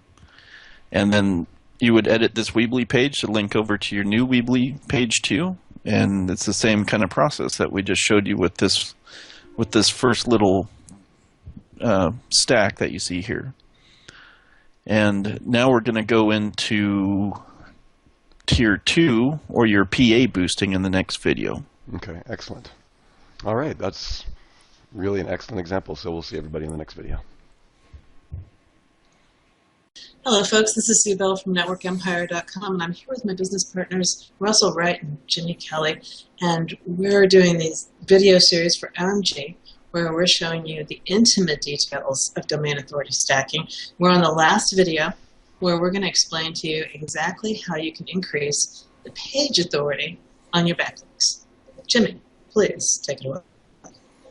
Thanks, Sue. So the next part of this is your tier 2 link building.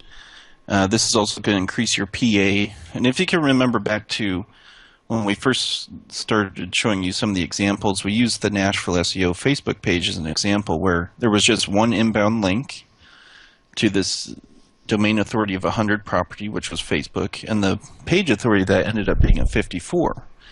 Now that's pretty good considering it's just one link, so you don't have to go nuts on high DA properties to really get the juice flowing through them.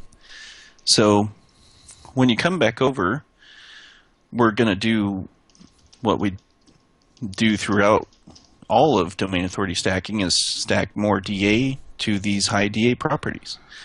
And we're going to do it with tweets. We want to do it with Facebook shares. We want to do it with Pinterest. You can use bookmarks. You can even go out and apply some other 2.0 properties to these individual pages as well. So there's services like RankWiz and FCS Networker and Money Robot that can all help you beef up these pages that you've already built. So, but my favorite to do is social signals. I like to apply social signals to each of these properties because, for one, it helps them get indexed, but for two, it can also provide a potential for some social interaction. So you can get users that might find it out on Twitter through a tweet or some kind of share off of a Facebook page, and if it interests them, they could go to that backlink and potentially make their way back to your money site. And I always recommend trying to do at least some kind of social whenever you put out a backlink to your site, because it gives some, it's going to show that that property is a little more important, and Google's not going to see it as just a backlink. You know, it has a potential to increase your revenue, but also show it as being somewhat quality. So it's not just some way to game Google's system. So there's a cool way that we can do this, and we're just going to jump over. And what you want to do is get a list of the URLs of all the ones that you built links to. And you can see this. You just, at this point in time, you'd probably go to your pure volume page, your Blogger page. You'd get this Weebly page and this Weebly page, and your Facebook individual URL, or you can just use your Facebook page URL, and you can also use the Twitter property that you used, or you can use an individual tweet URL that you were using. And so we're going to go out and we're going to grab all these. For this example, since I don't have these three ready, we're just going to show an example of boosting these two links. So we'll come back over and we're going to grab this, and we're going to go to a URL called, it's pagecolumn.com/xml/rss_generator. So we're just going to paste the blogspot one that we did, and we're just going to hit go. And you see it created an RSS format out of that page URL. And so we can go look at this now. Just going to open up the RSS in a new tab. And if you're in Chrome, you might see gook, or if you're in Mozilla, you'll be able to see that exactly what this is and how they built it. So we want to go and go grab each of these, and we're just going to throw this up on a notepad real quick.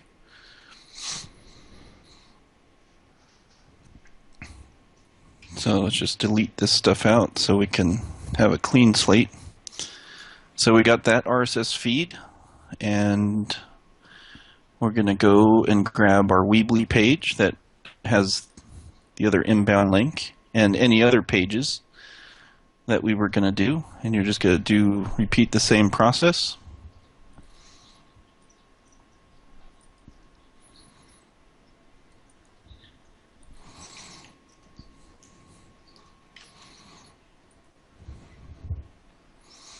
And now we got this URL. And here's another feed. So I'm going to go ahead and remember this was your Weebly page. This was your Weebly feed. We're just going to go put that on the notepad so we can keep track of these. And now we're going to jump back over to our blog. So this is our Sue Bell one. The one that we've been using as the example, and we're going to click on Add New, and your title is just going to be, since all these links were built for Green Smoke, Green Smoke Heaven, and post to include, we don't want to bring any from the blog. We'll do full content, and this is where we're going to put in these other, we go ahead and grab these feeds, remember, and we're going to put them into our one feed supercharger. And we're going to add another feed, and we're just going to go ahead and do the other Weebly page for this example. But you just go through this process for every page that you did for your stack. We'll include one in there, and just going to hit publish. And we can go view the feed. So now we got a feed here. So now we got a mix of our Weebly page, and we have a mix of our other page. And now we're going to take this feed, we're going to copy it, and we want to go put this through our social explosion. And you're just going to go into your account settings, and you can paste that RSS URL right there, and we're just going to hit enabled, and however many credits allow for it, just do whatever credits you can afford or manage. And describe exactly what that does, just to reiterate. I mean, So for the whole system, the RSS to.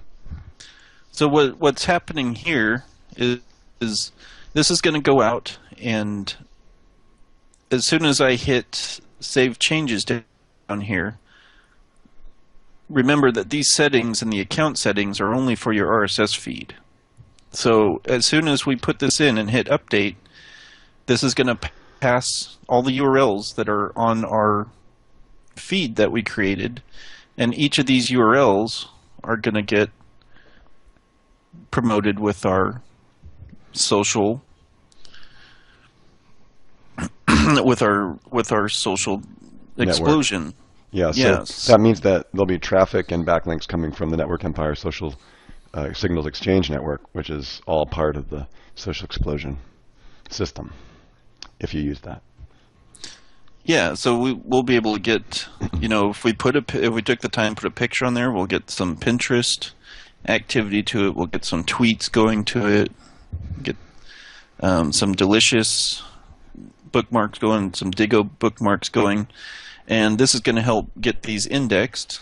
And it's also going to some little bit of social traffic going to these, which will make this a quality link. It's going to boost up your PA and really power up this whole structure that you have. So does that power it up from the bottom up, like the whole thing, everything you've shown us up to this point, by doing this, or how does it flow?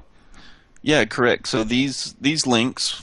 So once you put this through the tweets, so once you put this in a social explosion for those feeds, each of these properties are then going to get the social signals and backlinks going to them for each of these properties in the data stack that you created a feed with. Okay. And so that in turn is going to boost the PA for each of these pages that you did, and in turn power up your whole stack in one shot. Got it. And without you having to go out and do tweets yourself or go out and buy from a service that might use the same types of social accounts over and over again that might leave a footprint. So, Right. So it's really something quite powerful and makes the whole process a little easier for doing your domain authority stacking. Okay. Now at this point, once you've done both, so let's say you've built out the entire stack and you've done month 2 and you've done it for all 3 stacks for both the month 2 add-ons, which are these arrows in blue, and you've done your social promotions for them. If you're still not seeing movement, then you need to go and maybe apply a little more power to some of these. So in that case, that's where you're going to go and use RankWiz, or you can use FCS Networker or Money Robot. We're going to send 2 other 2.0 links to this 2.0. And so this is going to just be massive domain authority stacking, basically, at that point. You can certainly go out there and just order links as well. Don't feel that you're limited. Remember, the idea, because these are high DA, is really to just power up the page authority of this. So we're not dealing with trust flow because we've already built our trust flow. Because this is high DA, we're dealing with really just sheer power. We're looking for just link juice. Okay. So anything that you can get that's going to help power that up is going to be best. You can even go and you could send some PBN links to this if you want. You can go and order some high PR stuff to it. Just go ahead and add a little power if you hadn't seen any results by this point. This really concludes the proper way to set up a simple DAS structure.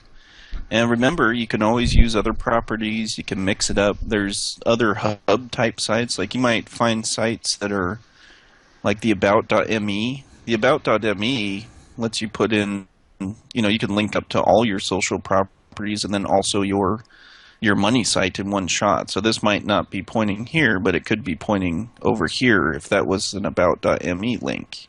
Okay. So you're just suggesting that's another Web 2.0 property, like property, or hub property, rather, they could use, is what you're saying.